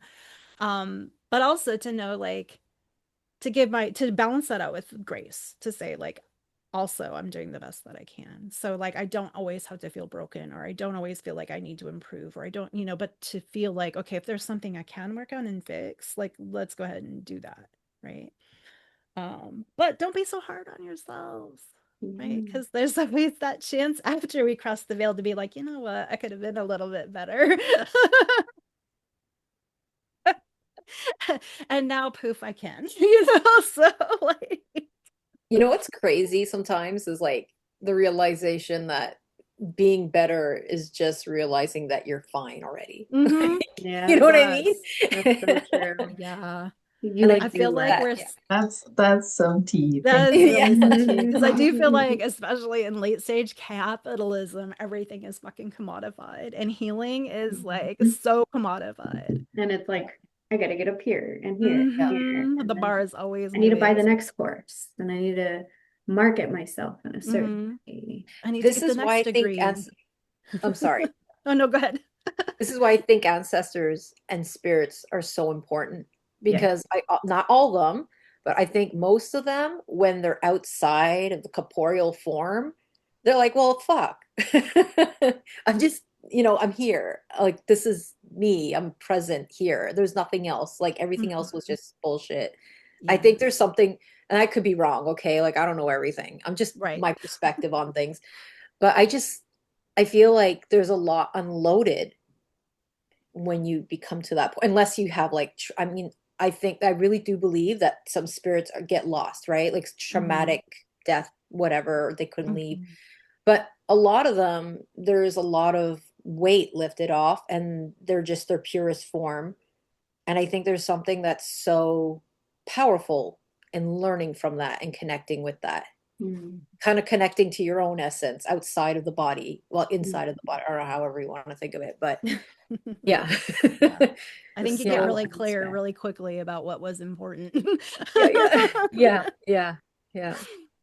That's something that's so interesting about death too, is I mean, honestly, during like taking my courses to become a death doula, I felt like I needed to learn to live more Ooh. with the topic of death. Like death makes me realize it's going to happen. It it happens to everybody, and I just need to live. Mhm. Yeah. That's memento mori. Yeah. Remember death. Yeah. Remember death because it wakes us up. It's like that scream from the spirit. It's like, hey, you're alive. Look Yeah. alive. You know, like, come on. You Yeah. have so much potential, and we get to experience that every, fall season. Like, what a gift that is. And um, it's also like, I think of like Dia de Muertos with the artists who created the Calavera or the Catrina, which like Mhm. it was kind of supposed to be like funny and poke at the aristocrats. They would like dress them up in really fancy clothes, and then like they would be like in skeleton form, and it was supposed to say that like it doesn't matter what materials you have, it doesn't matter what status you have. In the end, we are all equal in death. Mhm. Yeah. There's a lot of beauty in that, I think. Yeah. Because it's also very humbling of like, yeah, I'm gonna die one day. Mhm. How do I want to live my life? And how do I want to leave a legacy?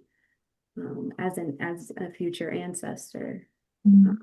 I want to be a badass ancestor. You know what I mean? Like, I want to be a fucking riot where they're like, yeah, I want to tap into Veronica, she's real chingona, like, Yeah. like, I think that's so cool. Like, That's awesome. what an opportunity. Maybe we'll be hanging out with each other. I hope so. That'd be awesome. We're all Also, gonna I'm be sick of your drinking our asses by tea. then. No. Which I don't ever see happening.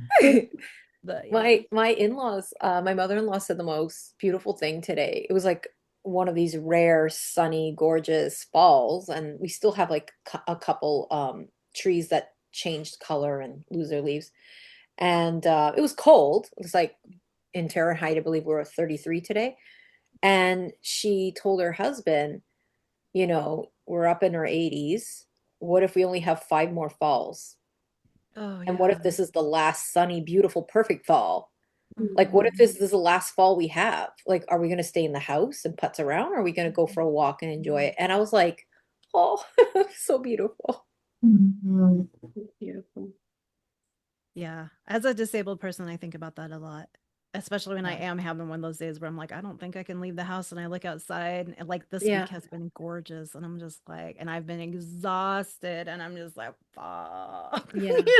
Like, and it is hard, but it's so true. I mean, and like that, even with my disabilities, when I can get out, it's like I'm still lucky enough that I like can climb over logs and I can, you know what I'm saying? Like I'm able, like I can't always do like steep hikes with my breathing issues, but like I can at least climb over things and get to things. Like I don't need a paved path. I don't need, like rollator wheelchair access, and I really honestly wish that more places were accessible Yes. to people who needed those things, Yeah.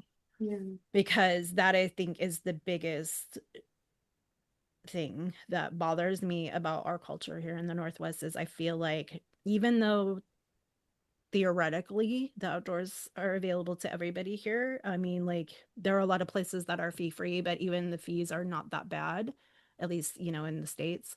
Um, that being said, like they're not accessible to everybody Yeah. because of either, um the accessibility issue or just like there's a cultural thing Yeah. here, Mhm. where it's very coded as white and like upper middle class and people with disposable income and and so I feel like if you're not like a person who lives out in the country already, it seems like that's who you think of when you think of like the person who recreates, who goes hiking, Yeah. here.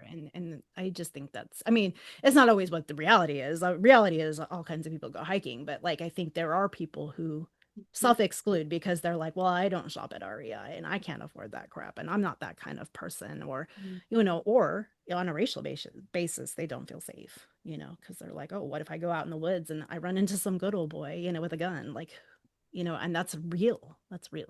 And so like I know we have like a lot of people who are working to change that, but it is something that I'm both grateful that I still have access and I still have comfort, but also recognizing that not everybody has that. Mhm. And I mean, it's such a great reminder though, Julia, to be like, yeah, I mean, like, who knows? I mean, any one of us could have 5 falls left. Yeah. Anyone. um, or have 5 able-bodied falls left, right? Or even if Um, it's not able, like, how do you experience fall? Is it like a drink? right. Is it the Yeah. smell in your house? Is it the Hmm. vibe, like by the window when it's raining, right? Like, however, How do you access that energy? yeah. Mm. Yeah. How do you connect? Yeah. And there's all Yeah. kinds of ways to connect too. So like we don't want to give the impression like you have to go hiking or you have to No, go like no. That was prance just through their the thing. falling leaves. Yeah, yeah, yeah, yeah, yeah, But yeah. yeah, for Yeah. sure. There's so many ways. So yeah, I think like that's kind of where I try to think about that too, because I can get really like, "Ooh, I didn't make it up," again, like I was saying earlier, oh, I didn't go out as many times as I wanted to or whatever. But like, yeah, but then I turn to like, oh, but it's tea season. because I don't really drink tea all year long. I do drink hot coffee all year long, but I don't always think to make tea all year long, oddly enough. So I'm like, it's tea season or it's spicy season, right? Like, or And whatever soup it is. season. I love Soup soup. season. Yes, I already love made me some soup. soup season. I made a chili this week. It was delicious. Yum. Yeah, Mhm. right. I was gonna ask y'all because Nishida's story with the dancing and like seeing all the spirits kind of reminded me of Sinners, like that Oh dance. yeah, I haven't seen it yet. It's you have to it watch it. transcends you. Highly recommend. Go see Yeah. some. I'm like, I'm not gonna tell you all what to do, but if you haven't seen But you should go Sinners, see it. you kind of Go. have to see Sinners. I Go need to see support it. And it should be in theaters, I think, for a limited time. Go support them. It'll help the filmmakers. But um I wanted to say like what you were saying too, May, like there's just so many different ways to connect. Like if whether you can connect with spirits or not, I believe everyone can. That's just my personal belief. I think you just have to work at it. It's like a muscle. You go Yeah. to the gym, you work it out, you see more spirits. And it really is like your comfort level as well.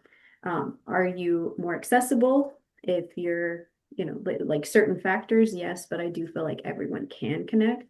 But I feel like there are just so many different ways to connect either with your ancestors and like what does that look like for each of y'all? Like if you have limitations of like I can't go somewhere because it's not affordable or the limitations on the access, like what are some ways like in your own home that you connect that are easy, I guess you could say. Not easy, but like comforting and accessible for most people.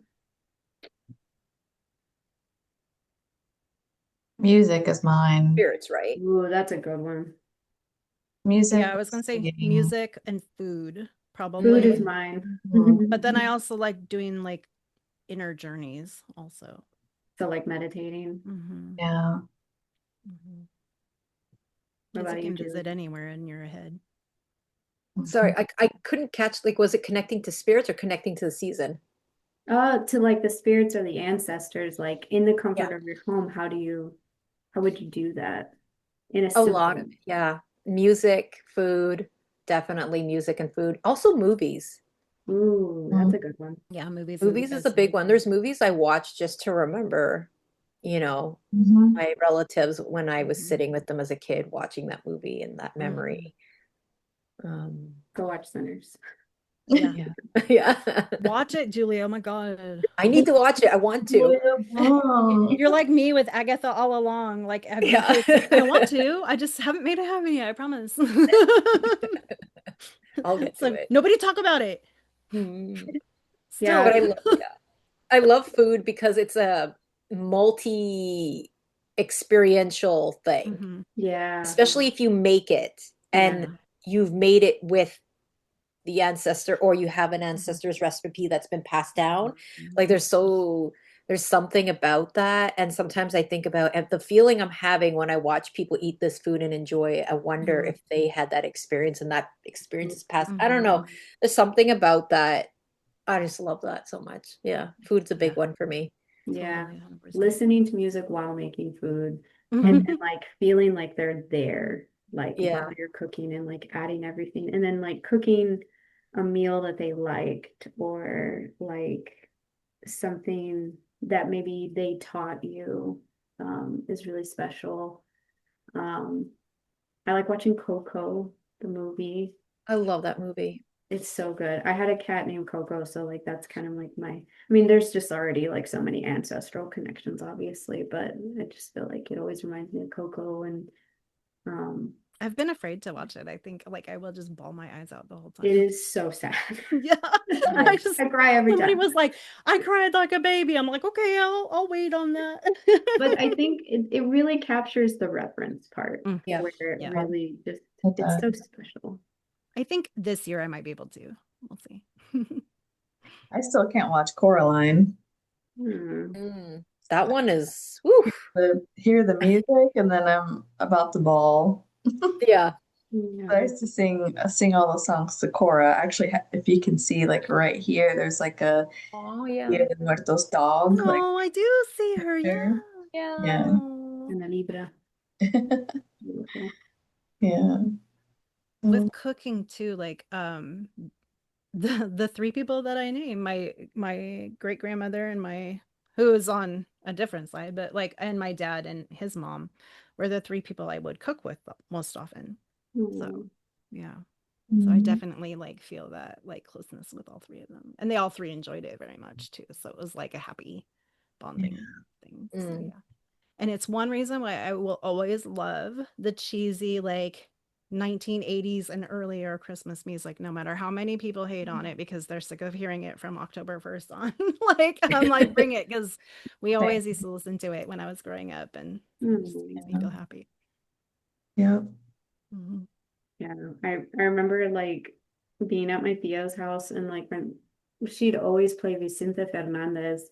And as a kid, I was always just like, oh, I hate this. And now as an adult, I listen to it and I'm just like singing to it. And I'm like, and then Yes. I'm just like crying. And I'm like, I get it, Thea. I get it. I understand why you listen to this. Yeah. It's Yeah. so sweet. That's why I love vintage country too, because my grandparents always listened to it. Hmm. Mhm. My grandpa was a square dance caller. Hmm. That's awesome. That is cool. Yeah. It is. I always think of them whenever I hear it. My Mhm. partner actually went to an estate sale today and brought me back a Hank Williams LP. So I know. That's so I'm cool. like, I love it. It's worth it just for the jacket art, just that Technicolor, like, Yeah. I was like, Amazing. oh, wow, so awesome. He was awesome. so excited. He was like, look what I wrote for you. Mhm. Mm. Well, any final thoughts before we pull cards and move into the next phase of ritual? These were such good stories. I don't know. Every time like we start these, I'm always like, well, we probably won't talk for very long. And then I'm like, oh shit. Right. Probably make 10 episodes just on this topic. Like I we know. Oh yeah, we for didn't sure. even dig in there. We just went like surface. I Yeah. know, right? Yeah. We'll We have to really did. revisit. There's so many stories that I have. Like, Yeah. Yeah, we should just have like a spooky story session. Right. we should. We should. I think we should do more spookier things next time. Yes, we need to do a spooky story. Like Yeah. scary, scary. We all have a lot. Yeah, for sure. Yes, we do. You guys will not believe the card I just pulled. Oh, It fell out of the deck, okay? I'm just going to tell you now because it's just too insane. So it's the Halloween Oracle. ooh. You ready for this? I'm kind of flipped out right now. Ancestors. Oh my gosh, that's Oh, so that is. awesome. That's There's the crazy. tree. And there's a tree with the DNA line right here. Oh yeah. Oh yeah, the double helix. Yeah. I couldn't And see it at first because of the glare. it says the lore and legacy of our DNA. That's so cool. That is so cool. That is really cool that that card came up. I just had to show like, what the hell? That is so cool. Yeah. Yes. I'm over here in my 80s like sleepover vibe. I'm like light as a feather, stiff as a Support. Yeah. board. I Bloody hope one day Just we love get to meet and get to play that.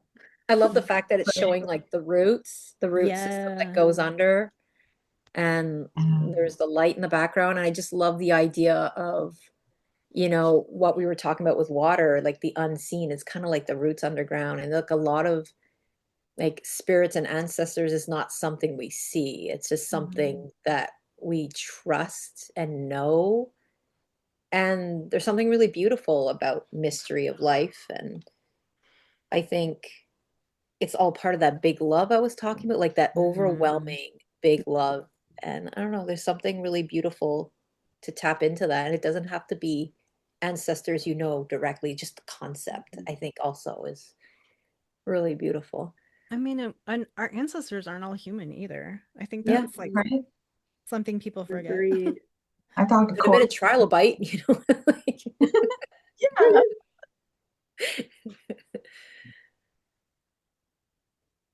can go next.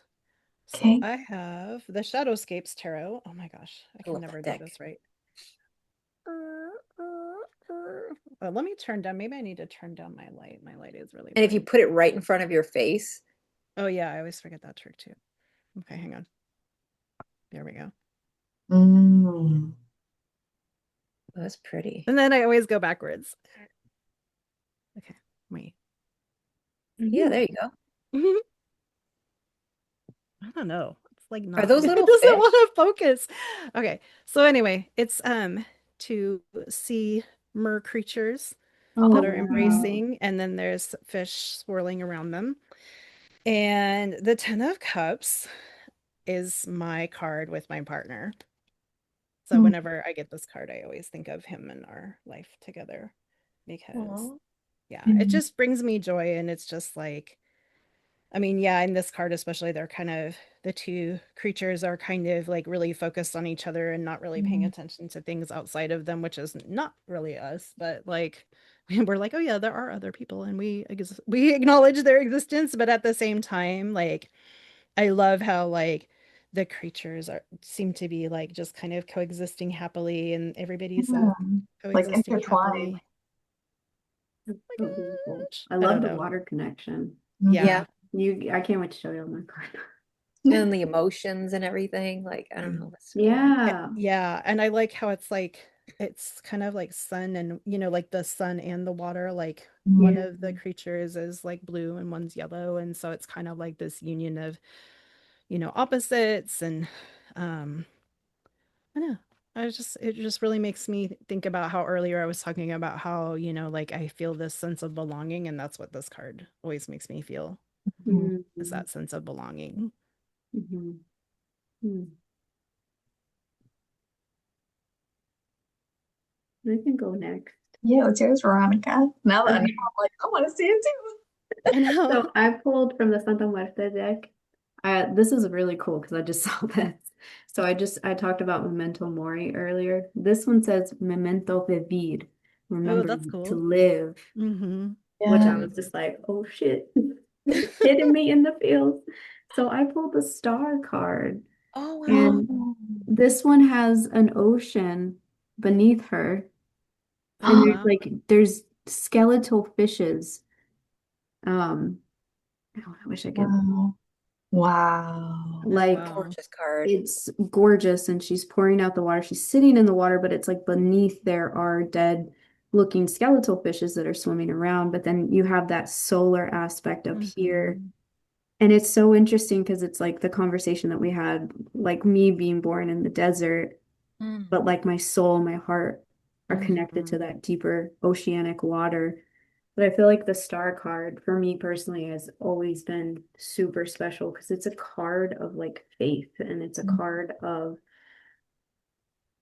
like to always remember that they're like you're gonna get over whatever hill you run into, whatever challenge, like there is hope for the future, and and I love that this like has it really looks ancestral. Like there's like this sort of Mayan Yeah. like, depiction on it. Just for me personally, it just like kind of hits me in the feels a little bit.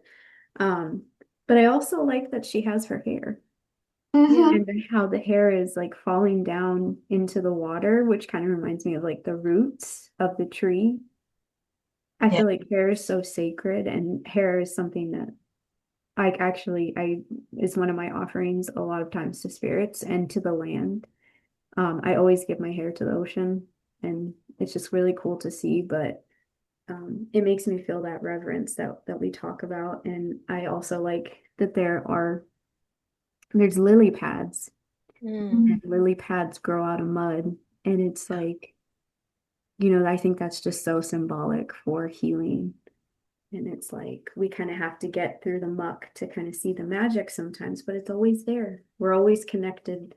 You know, the veil might be thin, but we are always connected to that other side if we just like open up ourselves to it. And I like that she's submerged to by the root center, and the solar plexus and like those lower chakras.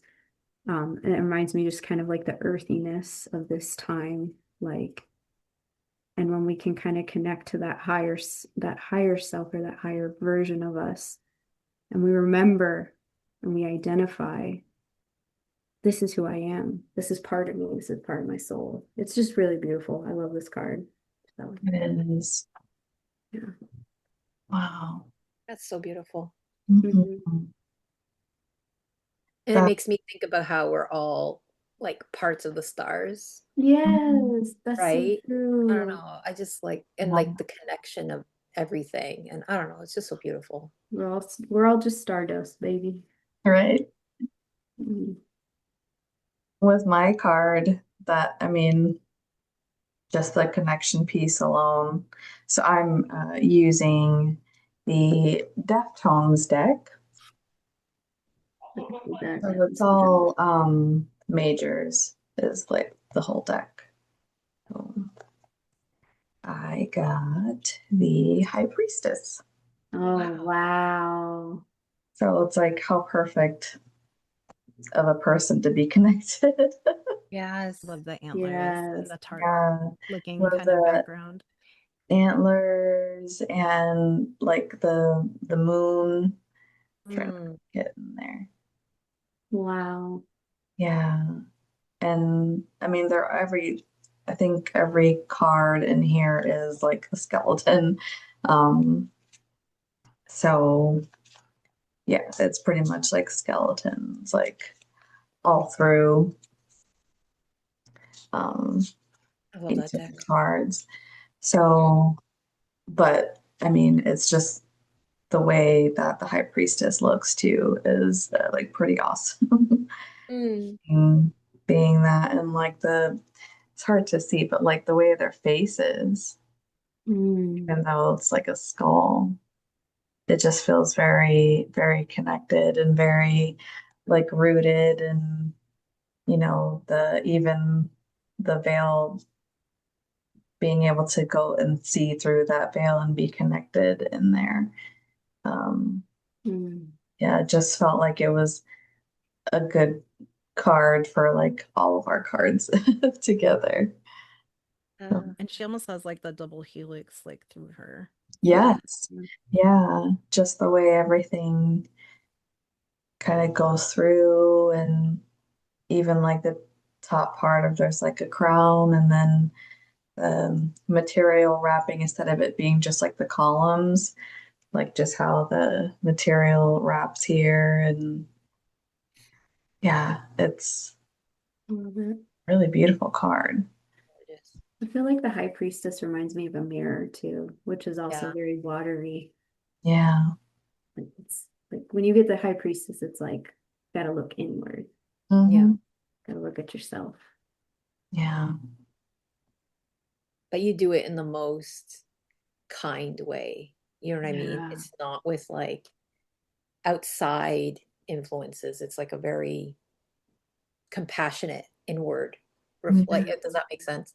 Yeah, Yeah. no Yeah. judgment, just like, Yeah, yeah, It's exactly. like, what do you coming back see? to showing yourself that grace, like, right? Like, Mhm. I'm an imperfect human, but maybe I'll be a perfect ancestor. Yeah. Not maybe, I know I will. No. Mm. That's Oh, fun. once again, they tell a story, all our cards. What the Yeah. hell? It's so cool. I love that it came back to water too. Like Yeah. that was such a focus on the conversation. It Which I makes think sense is for this perfect for this time of year too. season. Mm-hmm. Yeah. Like, even if you think about like, I don't know. I mean, I know like Chinese medicine is like 5 elements, but there's kind of a parallel between, I think it's metal, um and water in our system, and they both kind of have to do with kind of this time of year, like moving into Mm-hmm. like the late autumn. Mm. So yeah. And just kind of, it's kind of almost like I kind of think about it as cold water, right? Like it's Yeah. the cold water Yeah. time of year, but we're not quite to winter, right? We're not quite to ice. So Yeah. It's interesting because next week starts Scorpio season, which is a water sign. Mm-hmm. So The That's anti-Taurus season is what I call it. oh, y'all are just two sides of the same coin. Yeah, that's That's right. what I'm saying. It's matter and antimatter. Yeah, I love me some Scorpios. Mhm. Mm. Mm, All right. good stuff. We want to close out this ritual. Yeah. We're gonna light a candle. Yes. Yeah. If you have your candle, grab your candle. Or imagine one. Using a Santa Muerte candle. My smelly Caesar. Could you imagine Caesar salad smelling candle? No, cedar. Sorry to break the mood there. No, that's okay. I love Caesar salad, like my favorite. It is a Mexican salad too. Mm-hmm. It's interesting. Yeah. Didn't know that. It's cool. Yeah. All right. Okay. So let's go ahead and grab our candles, and I'd like for you to place it over your heart. And go ahead and close your eyes as you connect with this candle. And this candle is going to be a source of energy, a portal, a igniter of reverence. When you light this candle today, tomorrow, next week, it will call the ancestors to you. It will guide them to you. Whatever ancestor you're looking to reach, or whatever ancestor wants to reach you. This is your light. This is your illuminator that brings you closer to them. Connect it to your heart. And whenever you feel your heart flutter, let that be a sign to sit with the candle. Let that be your notification that maybe it's time to look inward. See what the ancestors have to say, see what the spirits have to say. Most importantly, to see what your heart has to say. This candle and your heart are connected. Now grab your torch and ignite the light.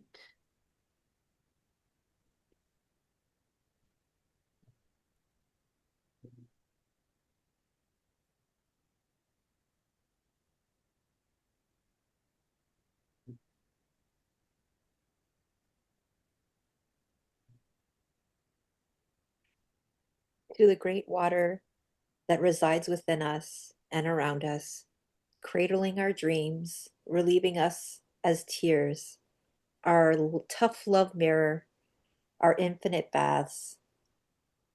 I, sorry, I beg you farewell and thank you so much, water, for being here with us.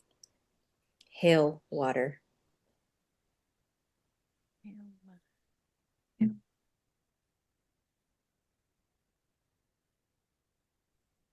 Spirits of the South, sacred spirit of fire, thank you for your guidance and blessings. Thank you for your sacred flame. Take with you our gratitude and love. Hail and farewell, fire. Hail, farewell, Fire.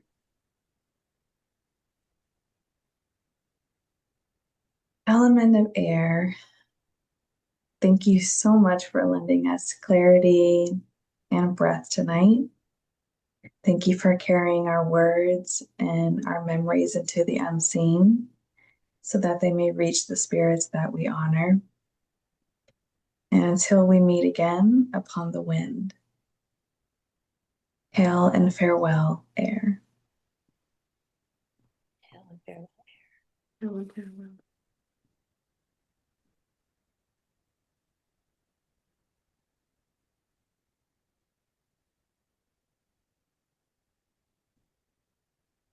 that which we come from and that which we do return to. Element of stone older than time itself, that we carve our monuments to each other from. Help us to be good ancestors. Help us to help our ancestors live. North, land of the ancestors, in many, many traditions. We face you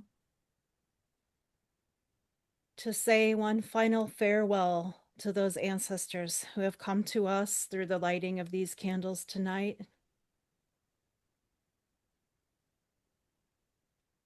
If you wish, whisper or say their names. Robert, Amanda, Elsie.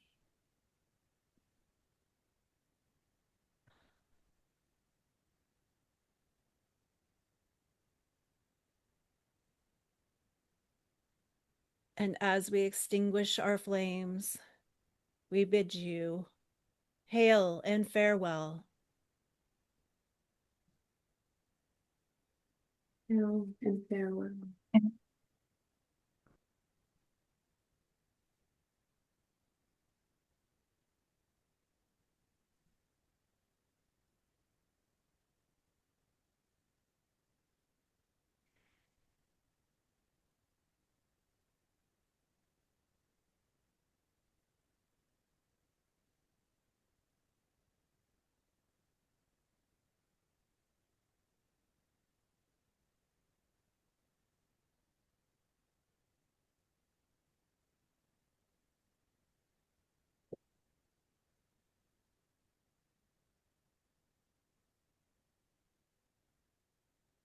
Keep these candles close. You can always interact with them and light them again to revisit your ancestors. But for now, the circle is open but unbroken. Merry meet, merry part, merry meet again on all levels. Happy Samhain, everybody. And thanks Happy for Samhain. joining us. Please feel free to share your experiences in the comments. We love to hear from you. Take care. Thank you so much. Thank you. Thank you. My brother's Recording in birthday. progress.